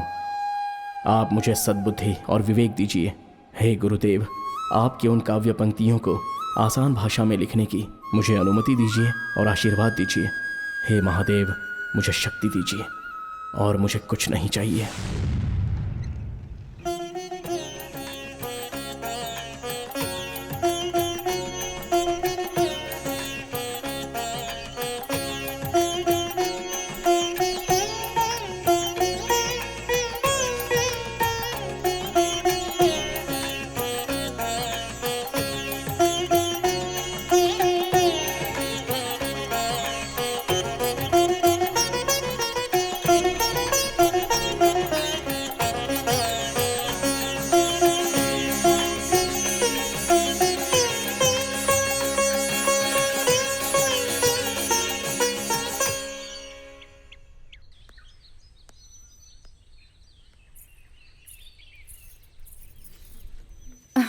सुनो रत्नावली, भगत जी और पाठक जी तुलसीदास को लेकर आने वाले हैं। तुम्हें चिंता करने की कोई जरूरत नहीं। भगवान पे भरोसा रखो। वो देखो, वो लोग आ गए हैं। तुलसी कहाँ है? साथ लेकर नहीं आए उसे? कौशल्या, रत्नावली, तुलसी को ढूंढने के लिए हम आसपास के कई गांवों में गए, साथ ही सनातन आश्रम में भी ढूंढा, लेकिन तुलसी कहीं नहीं मिला। क्या वो आपको कहीं नहीं मिले? तो फिर कहाँ गए होंगे वो ठीक तो होंगे ना? नहीं, रो मत रत्नावली, चलो उठो, रो मत, उठो, चलो उठो बेटा, उठो। रत्ना, अब इस तरह से रोने का क्या फायदा? तुम्हारे बर्ताव से तंग आकर खुद की बेइज्जती बर्दाश्त नहीं कर पाए। ये बात उन्हें अच्छी नहीं लगी और वो यहाँ से दूर चले गए। पाठक जी, जरा शांत रहिए, धैर्य से काम लीजिए। देखिए ना, इस वक्त रत्नावली की हालत ठीक नहीं। राम भगत जी, मुझे आपकी बातों से एतराज नहीं है, लेकिन रत्नावली को भी तुलसीदास को कुछ बोलने से पहले एक बार विचार तो करना चाहिए ना। इस तरह की छोटी मोटी कहासुनी तो पति पत्नी में होती ही रहती है। मुझे माफ कर दीजिए पिताजी, मुझसे बहुत बड़ी गलती हो गई। ये सब हो जाएगा मैंने सोचा भी नहीं था। रत्ना, पति पत्नी का रिश्ता एक खूबसूरत मिसाल होता है, लेकिन शायद तुम दोनों में अनबन हद से ज्यादा हो गई, इसीलिए वो नाराज होकर तुम्हें छोड़कर चले गए बेटी।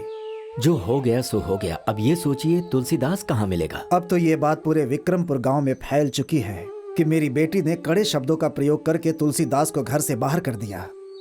मैं इस बात को सह नहीं पा रहा हूँ। अब मेरे और रत्ना में पिता और बेटी का कोई रिश्ता नहीं है। ये मेरी नजर में गिर चुकी है। रत्ना को आप माफ कर दीजिए पाठक जी। इसका पिता अब मर चुका है।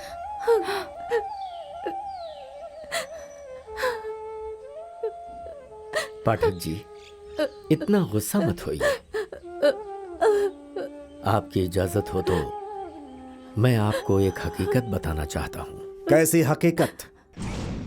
क्या हुआ रत्नावली, तुम ऐसे रो क्यों रही हो? तुलसी तुमसे मोहब्बत करता है ना? तुलसीदास अगर इतना प्रेम करता है तो रत्ना रो क्यों रही है? उन्होंने जो मुझ पर इतनी मोहब्बत लुटाई है वही अब मेरे सामने मुसीबत बन गई है। विक्रमपुर से आने के बाद से वो मठ ही नहीं गए हैं। क्या कहा? मठ में गए ही नहीं? ठीक है, मैं स्वयं तुलसीदास से बात करता हूं। ससुर जी, कल काशी से गंगाराम आए थे। उन्होंने कहा था कि तुलसीदास बहुत प्रतिभाशाली हैं। उनके जैसा कवि रचयिता हमारे देश में नहीं है कहकर उनकी बहुत तारीफ की। लेकिन हम क्या कर सकते हैं? आज तक तो हमने उन्हें एक पंक्ति लिखते हुए भी नहीं देखा। लिखेंगे, जरूर लिखेंगे। जैसे सूरज की रोशनी को कोई रोक नहीं सकता, उसे भी कोई नहीं रोक सकता। मुझे यकीन नहीं है ससुर जी, क्योंकि वो मेरी मोहब्बत में बिल्कुल एक आम इंसान बन चुके हैं। फिर तुमने क्या करने का सोचा है? अगर मैंने खुद को उनके ख्यालों से मिटा दिया तो वो एक बहुत बड़े महाकवि बन सकते हैं। यानी तुलसीदास को तुम दूर करना चाहती हो? आप ये कैसी बातें कर रहे हैं? भला कोई पत्नी अपने पति को दूर कैसे कर सकती है? सासू माँ, मैं क्या फैसला लूं समझ नहीं आ रहा। शायद ये फैसला लेने से लोगों की नजरों में गुनहगार बन जाऊं, लेकिन हमारे परिवार की इज्जत बढ़ जाएगी। मैं गुनहगार बनने को तैयार हूँ, लोगों की बातें सुनने के लिए भी तैयार हूँ, लेकिन इसके लिए मुझे आपका आशीर्वाद चाहिए। हमारा आशीर्वाद तो हमेशा तुम्हारे साथ रहेगा। ईश्वर की कृपा से ही तुम्हारी जोड़ी बनी है। पति पत्नी की अनबन को लेकर तुलसीदास इतने दूर चले जाएंगे, इसका एहसास मुझे कभी भी नहीं था। बेटी रत्ना, आज मुझे खुद पर नाज हो रहा है कि मैं तुम्हारी जैसी बेटी का पिता हूँ। पिताजी,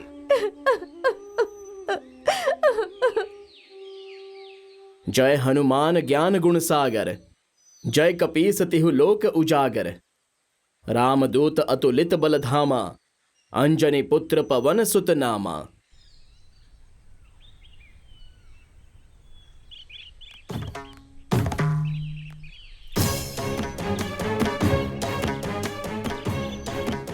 तुलसीदास को समझ में आना चाहिए कि महंत निरंजन दास कौन है। निरंजन जी आप? हाँ पंडित जी, वैसे तो लोगों को हैरत होगी, काशी मठाधीश निरंजन के सामने राजा भी सर झुकाते हैं और काशी में रहने वाली समस्त प्रजाजन श्रेष्ठ लोग इस निरंजन के सामने नतमस्तक होते हैं। फिर भी मैं तुलसीदास के खिलाफ शिकायत लेकर क्यों आया हूँ, यही सोच रहे हैं ना? आप भी रामायण सुनने के लिए आए हैं क्या? अपना मुंह बंद करो बेवकूफ। उनके बारे में आपने सुना होगा इसलिए ऐसा कह रहे हैं। आप जैसे बेवकूफ किसी को भी अपने सराखों पे बिठा लेते हैं, कहीं भी मंदिर में जाकर दर्शन लेते हैं। तुलसीदास कोई नया रामायण नहीं लिख रहा है, बल्कि वाल्मीकि जी ने जो लिखा है उसे खराब कर रहा है। मैं भी किसे समझा रहा हूं। तुलसीदास, ओ तुलसीदास, बाहर आओ तुलसीदास। नमस्ते महापुरुष जी। क्या ये सच है कि आप रामायण लिख रहे हैं? बताइए। श्री रामचरित्र में ऐसी भाषा में लिख रहा हूं जो हर किसी के समझ में आ जाए। ओह, आप तो समाज का उद्धार करना चाहते हैं। क्यों रे, सुना तुम लोगों ने? तुलसीदास समाज को सुधारना चाहते हैं। अगर आपको इतनी ही समाज सुधारने की पड़ी है तो काशी जाकर श्राद्ध अर्पण कीजिए ना। गंगा में जो लाशें तैर रही हैं उसे निकाल कर कहीं दफन कीजिए। इसी बहाने काशी के लोगों का भला भी हो जाएगा। लेकिन रामायण जैसे पवित्र काव्य को लिखकर खराब क्यों कर रहे हो, और इसकी इजाजत तुम्हें किसने दी? स्वयं हनुमान जी ने अनुमति दी। अच्छा, तो अभी वो कहाँ है? आज भी प्रभु मेरे साथ ही हैं। ऐसा है क्या? हनुमान जी यहीं पे है क्या?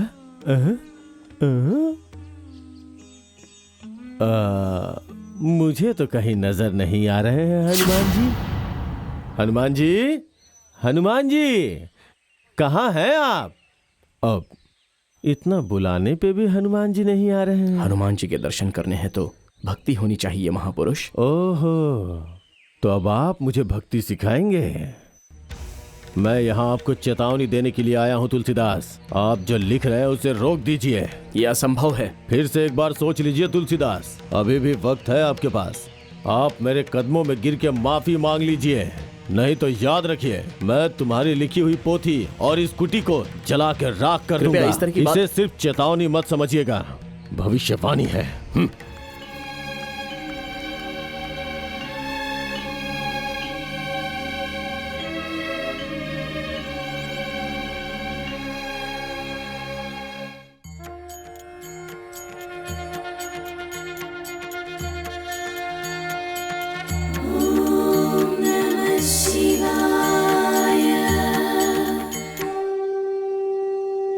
जय शिव शंकर। जय शिव शंकर। शिष्यों, जी गुरुदेव। ये सावन का महीना है, मेरी इच्छाओं को पूरा करने का सही वक्त है ये। महादेव के अभिषेक के बाद महाराज की नजर जिस पर सबसे पहले पड़ेगी वो उसकी मांग को पूरा करते हैं। जय निरंजन।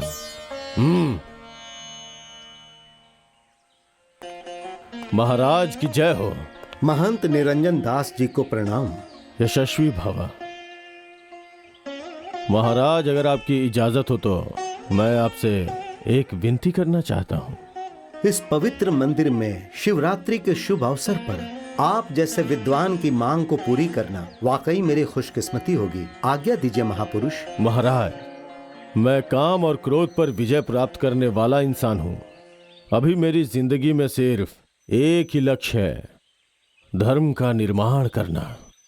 हमारे काशी राज्य में प्रजा खुशी और आनंद से अपनी जिंदगी गुजार रही है, लेकिन क्या महंत जी? लेकिन आपके सूबे में एक शैतान कवि अपने लेखन से जनता के दिल में जहर घोल रहा है। मेरी आपसे विनती है कि आप उस शैतान को सजा दीजिए। कौन है वो?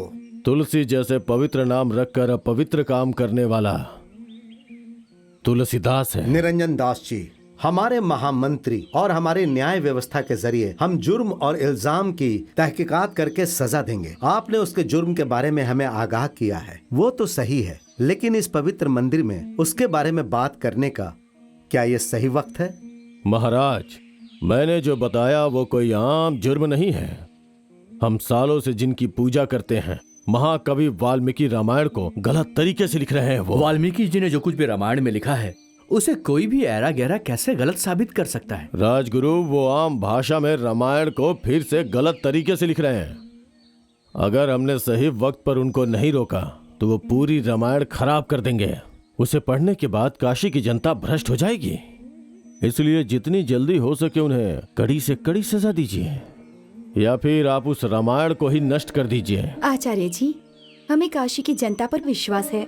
काशी की जनता धर्म को नहीं भूलेगी। कुछ भी हो जाए वो अधर्म का साथ कभी नहीं देगी। और अभी तक उसने रामायण को पूरा भी नहीं किया, फिर बीच में इस तरह का गुस्सा किस लिए, ये समझ में नहीं आता। महारानी बिल्कुल सही कह रही हैं। आप जल्दबाजी क्यों कर रहे हैं? महाराज, इस बारे में अगर आप नहीं सोचेंगे तो कौन सोचेगा? मैं खुद अपनी दिव्य दृष्टि से तुलसी रामायण के दुष्प्रभाव को देख पा रहा हूं। भाई भाई आपस में खून खराबा कर रहे हैं और पत्नियां अपने पति को छोड़कर गैर मर्दों के साथ गलत रिश्ता बना रही है। ये सब उस गलत लेखन के प्रभाव से ही होगा। हमारा समाज किस दिशा में जा रहा है? अगर आप ऐसे गुनहगार को सजा देने के बजाय छोड़ देंगे तो धर्म, इंसाफ, कानून ये सब कहीं का नहीं रहेगा। महाराज, इतना बड़ा अनर्थ देखने से पहले मैं गंगा में डूब के मर जाना पसंद करूंगा। महाराज, ये सब कुछ तो मैं राज्य की भलाई के लिए बोल रहा था, बाकी आपकी इच्छा। ओम नमः शिवाय। रुकिए महंत जी। महाराज। निरंजन दास जी, मैं इस काशी का राजा हूँ और आप यहाँ के महंत हैं, धर्म के पीठाधिकारी। यह काशी धर्म का क्षेत्र है एवं इसमें आपका भी बराबर का हिस्सा है। आप जो भी बोल रहे हैं वह इस राज्य की भलाई के लिए है। राजगुरु, इसके बारे में आप अपनी राय बताएं। महाराज जी, ये बहुत बड़ी परेशानी है। मुझे लगता है कि हमें पहले तुलसीदास को दरबार में बुला लेना चाहिए। ठीक है। महाराज को मेरा प्रणाम। निरंजन दास जी तुम पर यह इल्जाम लगा रहे हैं कि तुम प्राचीन ग्रंथ का अपमान कर रहे हो। यह सच नहीं है। ये सच नहीं है, ऐसा तुम कैसे बोल सकते हो तुलसीदास? आजकल तुम वाल्मीकि रामायण को बदलकर एक अलग रामायण लिख रहे हो, क्या ये हकीकत नहीं है? रामायण तो श्री राम जी के बारे में लिखी हुई कहानी है। सुन लिया ना महाराज। वजह बताओ तुलसीदास कि तुम नया रामायण आखिर क्यों लिख रहे हो? महाराज, श्री राम के आदर्शों की कहानी लोगों के समझ में आए, ये प्रयास कर रहा हूँ, जिससे कि गरीब से गरीब लोग भी इस कहानी को समझ पाए। तुलसी, तुम्हारे लिखने का तजुर्बा बड़ा है, लेकिन तुम जो लिख रहे हो एक महान काम है, ऐसा मत सोचो। मैं ये आदेश दे रहा हूं कि तुम रामायण लिखना बंद करो और यहां से चले जाओ।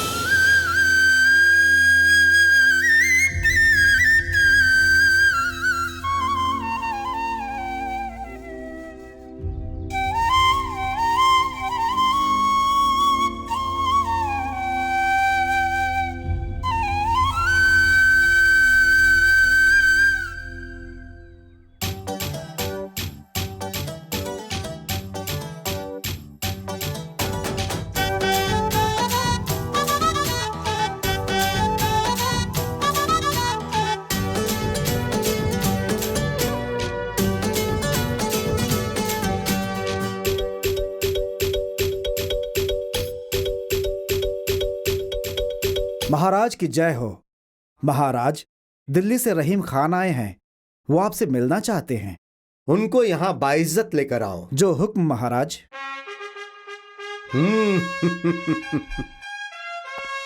रहीम खान का सलाम। आइए रहीम खान। रहीम खान, बहुत सालों के बाद आप काशी तशरीफ लाए हैं। दिल्ली में सब खैरियत से तो है ना?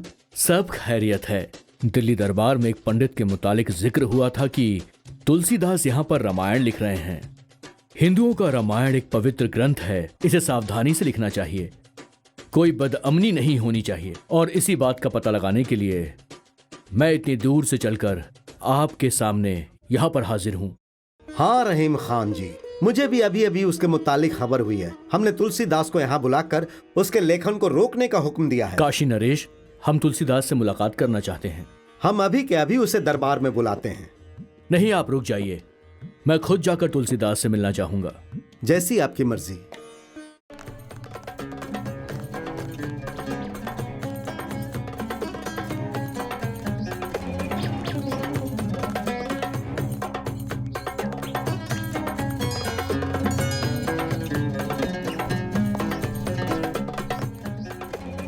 सलाम तुलसीदास जी।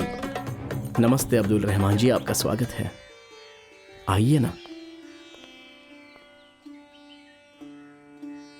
कहिए। तुलसीदास जी, आपके मुतालिक कई इल्जामात दिल्ली तक दरबार में पहुंच रहे हैं, क्या ये सब कुछ सच है? मेरी जानकारी में मैंने ऐसा कोई भी काम नहीं किया है जिससे किसी को तकलीफ हो। मैं सिर्फ श्री राम की भक्ति में विश्वास रखता हूँ। सुनने में आया है कि आप कोई नई रामायण लिख रहे हैं। जी हाँ। ठीक है, जो आपने लिखा है उस रामायण का असर जनता पर हो रहा है, क्या यह सच है? आप कोई ऐसी भाषा का इस्तेमाल तो नहीं कर रहे हैं जिससे रामायण जैसा पवित्र ग्रंथ किसी भी तरह से बदनाम हो जाए? आप पर ऐसा इल्जाम लगाया जा रहा है। रहीम जी, आपको अच्छे से समझ में आए ऐसा एक छोटा किस्सा बताता हूँ। पैदा होने के बाद मेहनत का किस्सा, मेहनत के बाद इंसान का किस्सा। रहीम नाम से अज्ञानी भी ज्ञान प्राप्त कर लेते हैं। ये तो आपकी लिखी कविता है रहीम जी। आपने यहाँ की जनता को वाकई अच्छी सहूलियत दी है, लेकिन मुझे एक बात बताइए, आपके ऊपर लगाए गए इल्जाम क्या वास्तव में गलत हैं? भविष्य में जब वक्त आता है तो कोई किसी को रोक नहीं सकता। वजह होने की वजह से ही तरह तरह की कहानियों का जन्म होता है। माशाअल्लाह, वाह वाह तुलसीदास जी। ये रहीम आपके पांडित्य का, आपके पूरे ज्ञान का दिल से सलाम करता है। मैं अब एक फैसले पर पहुंच चुका हूं। आपने जो रामायण लिखी है वो वाकई में बहुत अच्छी है। अगर आपको ऐतराज ना हो तो क्या मैं आपकी लिखी रामायण को एक मर्तबा पढ़ सकता हूं? जी जरूर। काम, क्रोध और लोभ की वजह से इंसान नरक तक की यात्रा करता है। अगर इंसान को आनंद चाहिए तो सिर्फ हरि का नाम लेना चाहिए। अगर आपको संबंधों को अच्छा बनाना है तो आपको सिर्फ अच्छे कर्म करने चाहिए। अमृत पियोगे तो अमर रहोगे, जहर पियोगे तो मृत्यु मिलेगी। वाह, बहुत खूब, बहुत खूब, बहुत खूब। मैंने आज तक इस तरह के अल्फाज कभी नहीं पढ़े थे। काशी के लोग जो आप पर इल्जाम लगा रहे हैं वो बिल्कुल गलत है। उन्हें गलत फहमी हो गई है। मैं अल्लाह ताला से दुआ करूंगा कि आप आने वाले वक्त में हर तकलीफ से निजात पाएं और आवाम के सामने आपकी एक महाकवि के नाम से बहुत बड़ी शोहरत हासिल हो। खुदा हाफिज। मैंने आज तक ऐसे अल्फाज कभी नहीं पढ़े। मैंने आज तक ऐसे अल्फाज कभी भी नहीं पढ़े। स्वामी। महारानी,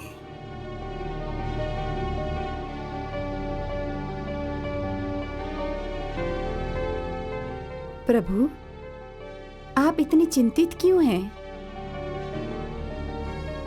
स्वामी, तुलसीदास एक लेखक हैं, एक कवि हैं, राजद्रोही नहीं हैं। महारानी, हुकूमत की नजर में हर आदमी एक समान है, चाहे वो कितना भी बड़ा क्यों न हो। कुछ भी हो जाए, हमारी नजरों में सब एक जैसे ही हैं। वो बेकसूर है, आप ऐसा कैसे कह सकती हैं? तुलसीदास की लिखी हुई पंक्तियों को मैंने पढ़ा है। उसने मन को मोह लेने जैसा लिखा है। महारानी, कुछ शब्दों को पढ़कर हम ये कैसे कह सकते हैं कि पूरा काव्य अच्छा है? स्वामी, मेरी ओर से एक प्रार्थना है। तुलसीदास को भरी सभा में बंदी बनाकर लाने से पहले आप उसके लिखे काव्य को एक बार पढ़ लें। ठीक है महारानी, आपके प्रस्ताव को मैं कबूल करता हूँ। मैं तुलसी के लिखे रामायण को पढ़कर जांच करने का आदेश दूंगा।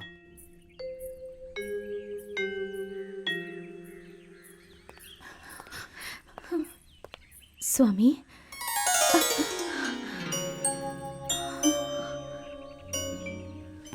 गांव से कब आई हो रत्ना? आज ही राम भगत जी के साथ आई हूँ। सुना आपने अपनी जिंदगी राम जी को सौंप दी। श्री राम से बढ़कर इस दुनिया में और है ही क्या?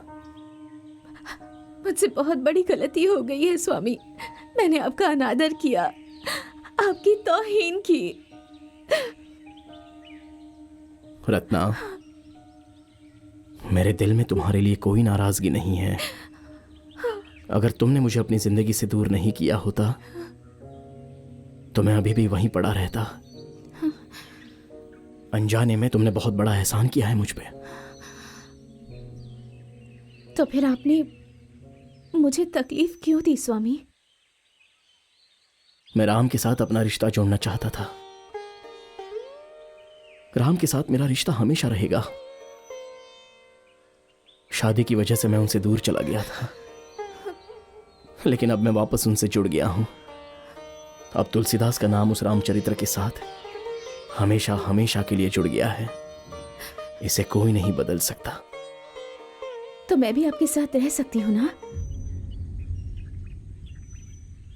मैं अब बिल्कुल अकेला हूं।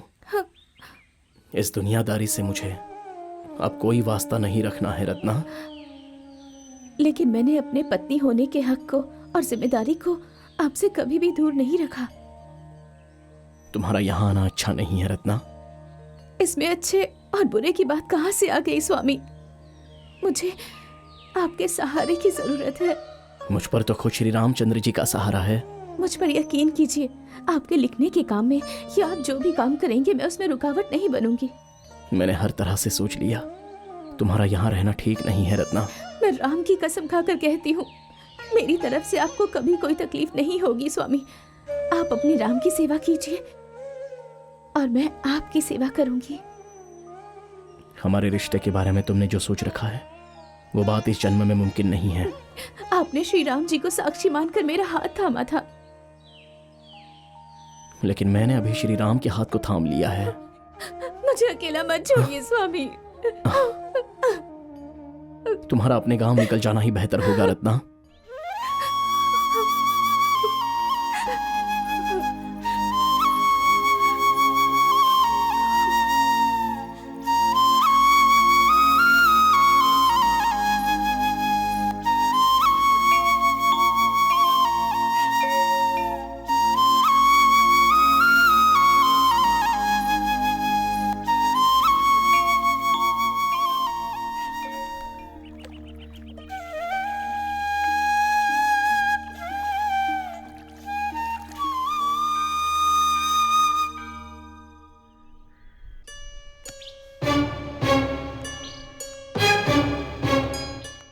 तुलसीदास जी, मैं आपके रामायण को साथ लेकर जाता हूँ। रुक जाइए, मैं इसकी इजाजत नहीं दे रहा। जब राजा का हुक्म मिल गया हो तो तुम्हारे जैसे आदमी की इजाजत की जरूरत नहीं है तुलसीदास। राजा का हुक्म न मानना जुर्म है। अगर महाराज का यह हुक्म है तो आप ले जाइए। ऐसा लगता है कि महाराज ने रामायण की जांच करने के लिए लेकर आने को कहा होगा, तो मैं मना कैसे कर सकता हूँ। लेकर जाओ सेनापति।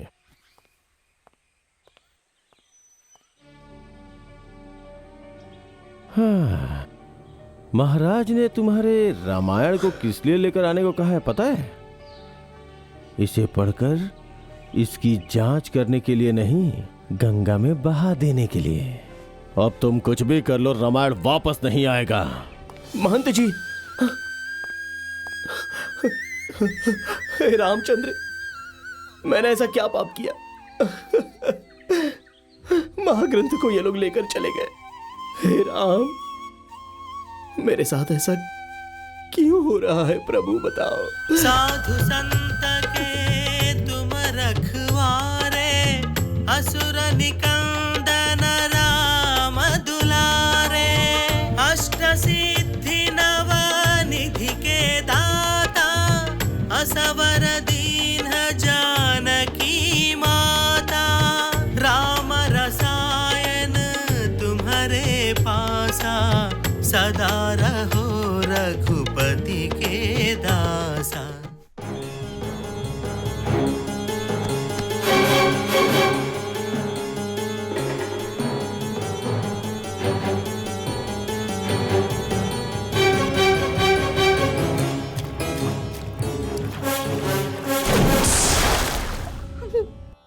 रत्नावली। हाँ, कौन? अरे तुम मीरा को भी भूल गई क्या? आपको मैं कैसे भूल सकती हूँ मीरा? मैं हमेशा आपकी यादों में पूजा करती रहती हूँ। जैसे आप कृष्ण की पूजा करती हैं, मैं आपकी पूजा करती हूँ। रत्ना, तुम्हारी आंखों में आंसू, ये अफसोस किस लिए? मेरे भगवान ने मुझे जाने के लिए कह दिया मीरा। मुझे जिंदगी में अब कोई रास्ता नजर नहीं आ रहा।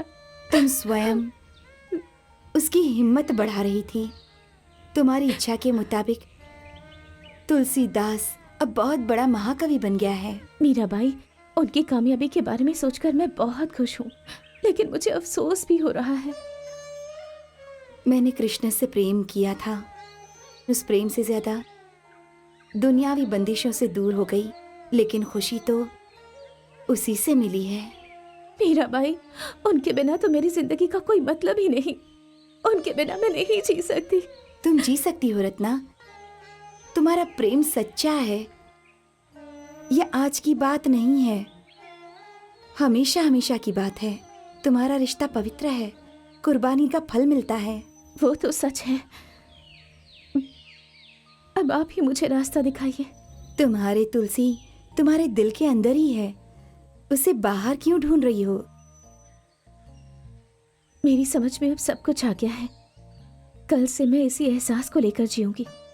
मेरे स्वामी हमेशा अब मेरे दिल में ही रहेंगे। अब से यही मेरी जिंदगी है। मीरा, मीरा, मीरा। महाराज के हुक्म के मुताबिक अभी हमें इस काव्य को पढ़कर जांच करनी है। पढ़कर क्या जांच करनी है? इस तुलसी रामायण को काशी नगर के समस्त विद्वानों ने, पंडितों ने, महाज्ञानियों ने जांच कर कहा है कि वाल्मीकि रामायण के समान कोई और रामायण नहीं है। फिर इतनी बड़ी जांच किस लिए? निरंजन जी, ये हमारा फैसला नहीं है, ये महाराज का फैसला है। आचार्य, इस तुलसी रामायण को नीचे रख दीजिए। इस वेद पुराण को नीचे रखकर तुलसी रामायण को ऊपर रखिए। ठीक है।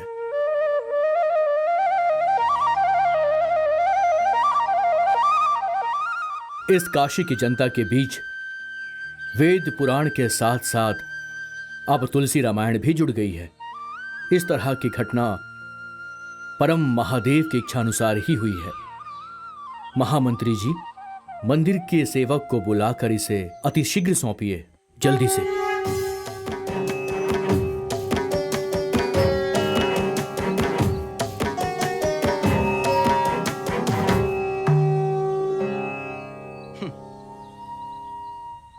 बिना इजाजत यदि किसी ने अंदर आने की कोशिश की तो उसे सजा मिलेगी।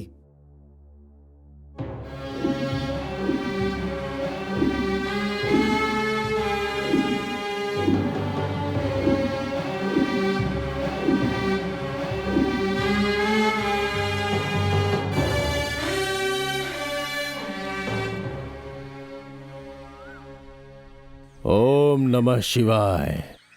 इस काशी नगर के महाराज शिवदत्त राजा को बधाई देते हैं। महासाध्वी महारानी इंदुमती देवी को भी, ये राजगुरु और काशी में रहने वाले हर आदमी को इस निरंजन दास का प्रणाम है।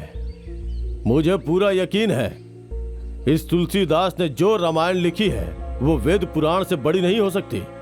ये अब तक पता चल गया होगा। ये जांच बेकार है, लेकिन हमारे महाराज नेक दिल है। काशी क्षेत्र में आने वाले लोगों को आसरा देते हैं और उनकी सुरक्षा का भी ध्यान रखते हैं। भले उनमें कोई समझ ना हो, लेकिन उनकी सद्बुद्धि के लिए मैं प्रार्थना करता हूं। महाराज क्षमा कीजिए महाराज, यहाँ पर जांच हो रही है। अंदर महादेव है, नंदी भी है और नरेश्वर भी है। इनके साथ साथ महादेव का भक्त ये निरंजन भी यहाँ मौजूद है। लेकिन वो कहाँ है जिसकी वजह से हम ये परीक्षा लेने के लिए मजबूर हो गए? वो तुलसीदास। तुलसीदास कहाँ है? कहाँ है?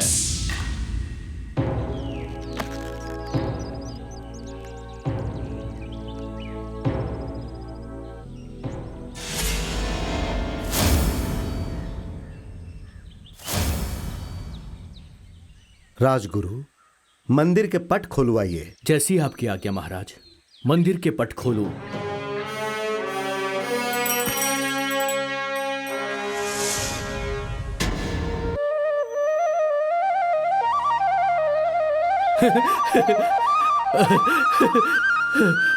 चमत्कार हो गया महाराज।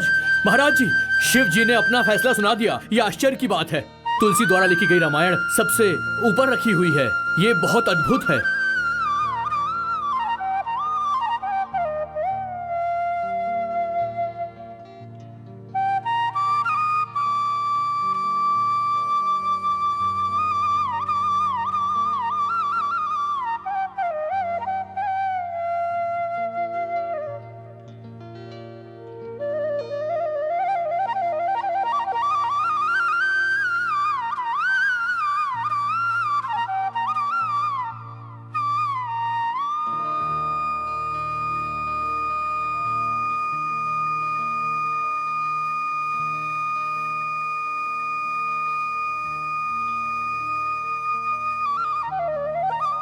अरे रुकिए रुकिए रुकिए रुकिए, यहाँ पे असली वैद आया है। इनका हमें इलाज करने की जरूरत है। यहाँ मरीज भी नहीं रहेंगे और बीमारियां भी नहीं रहेंगी। लेकिन ये है कौन?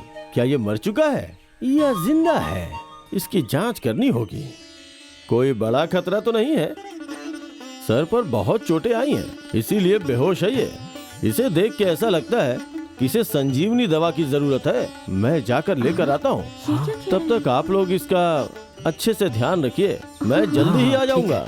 चलो भाई, चलो चलो चलो चलो, उठाओ भाई, उठाओ उठाओ। प्रभु हनुमान, तुलसीदास की रक्षा करो। जैसी आपकी आज्ञा प्रभु।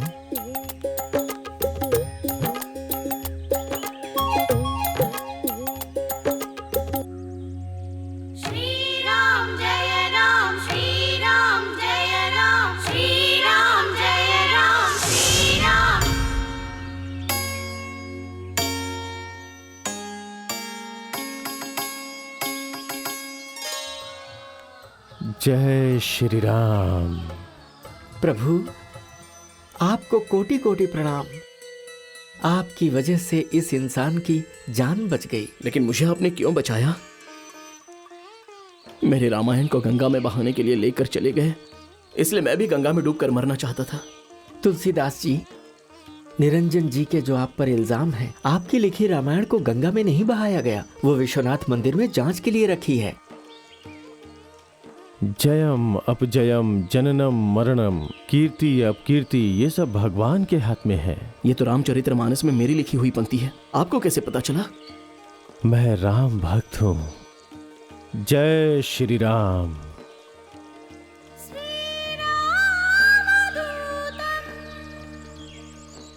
तुलसीदास अभी तक नहीं आए क्या? नहीं आए महाराज। ये सब निरंजन दास के कारनामे से है। इन्होंने तुलसीदास से कहा कि उनके रामायण को गंगा में बहा देंगे। इस बात से दुखी होकर वो गंगा नदी में डूबने चले गए। निरंजन दास, तुमने इतनी गिरी हुई हरकत की। तुम काशी के पंडित हो, मैंने नहीं सोचा था कि तुम इतना नीचे गिर सकते हो। मुझे माफ कर दीजिए महाराज। नहीं निरंजन दास, तुम माफी के लायक बिल्कुल नहीं हो। तुमने एक पंडित की तरह नहीं, एक शैतान की तरह बर्ताव किया है। प्रणाम महाराज। तुलसीदास जी, हमें बहुत खुशी हो रही है। अद्भुत हनुमान चालीसा आप ही ने लिखा है ना? आपके दर्शन पाकर हमारा जीवन धन्य हो गया है। आइए महाकवि।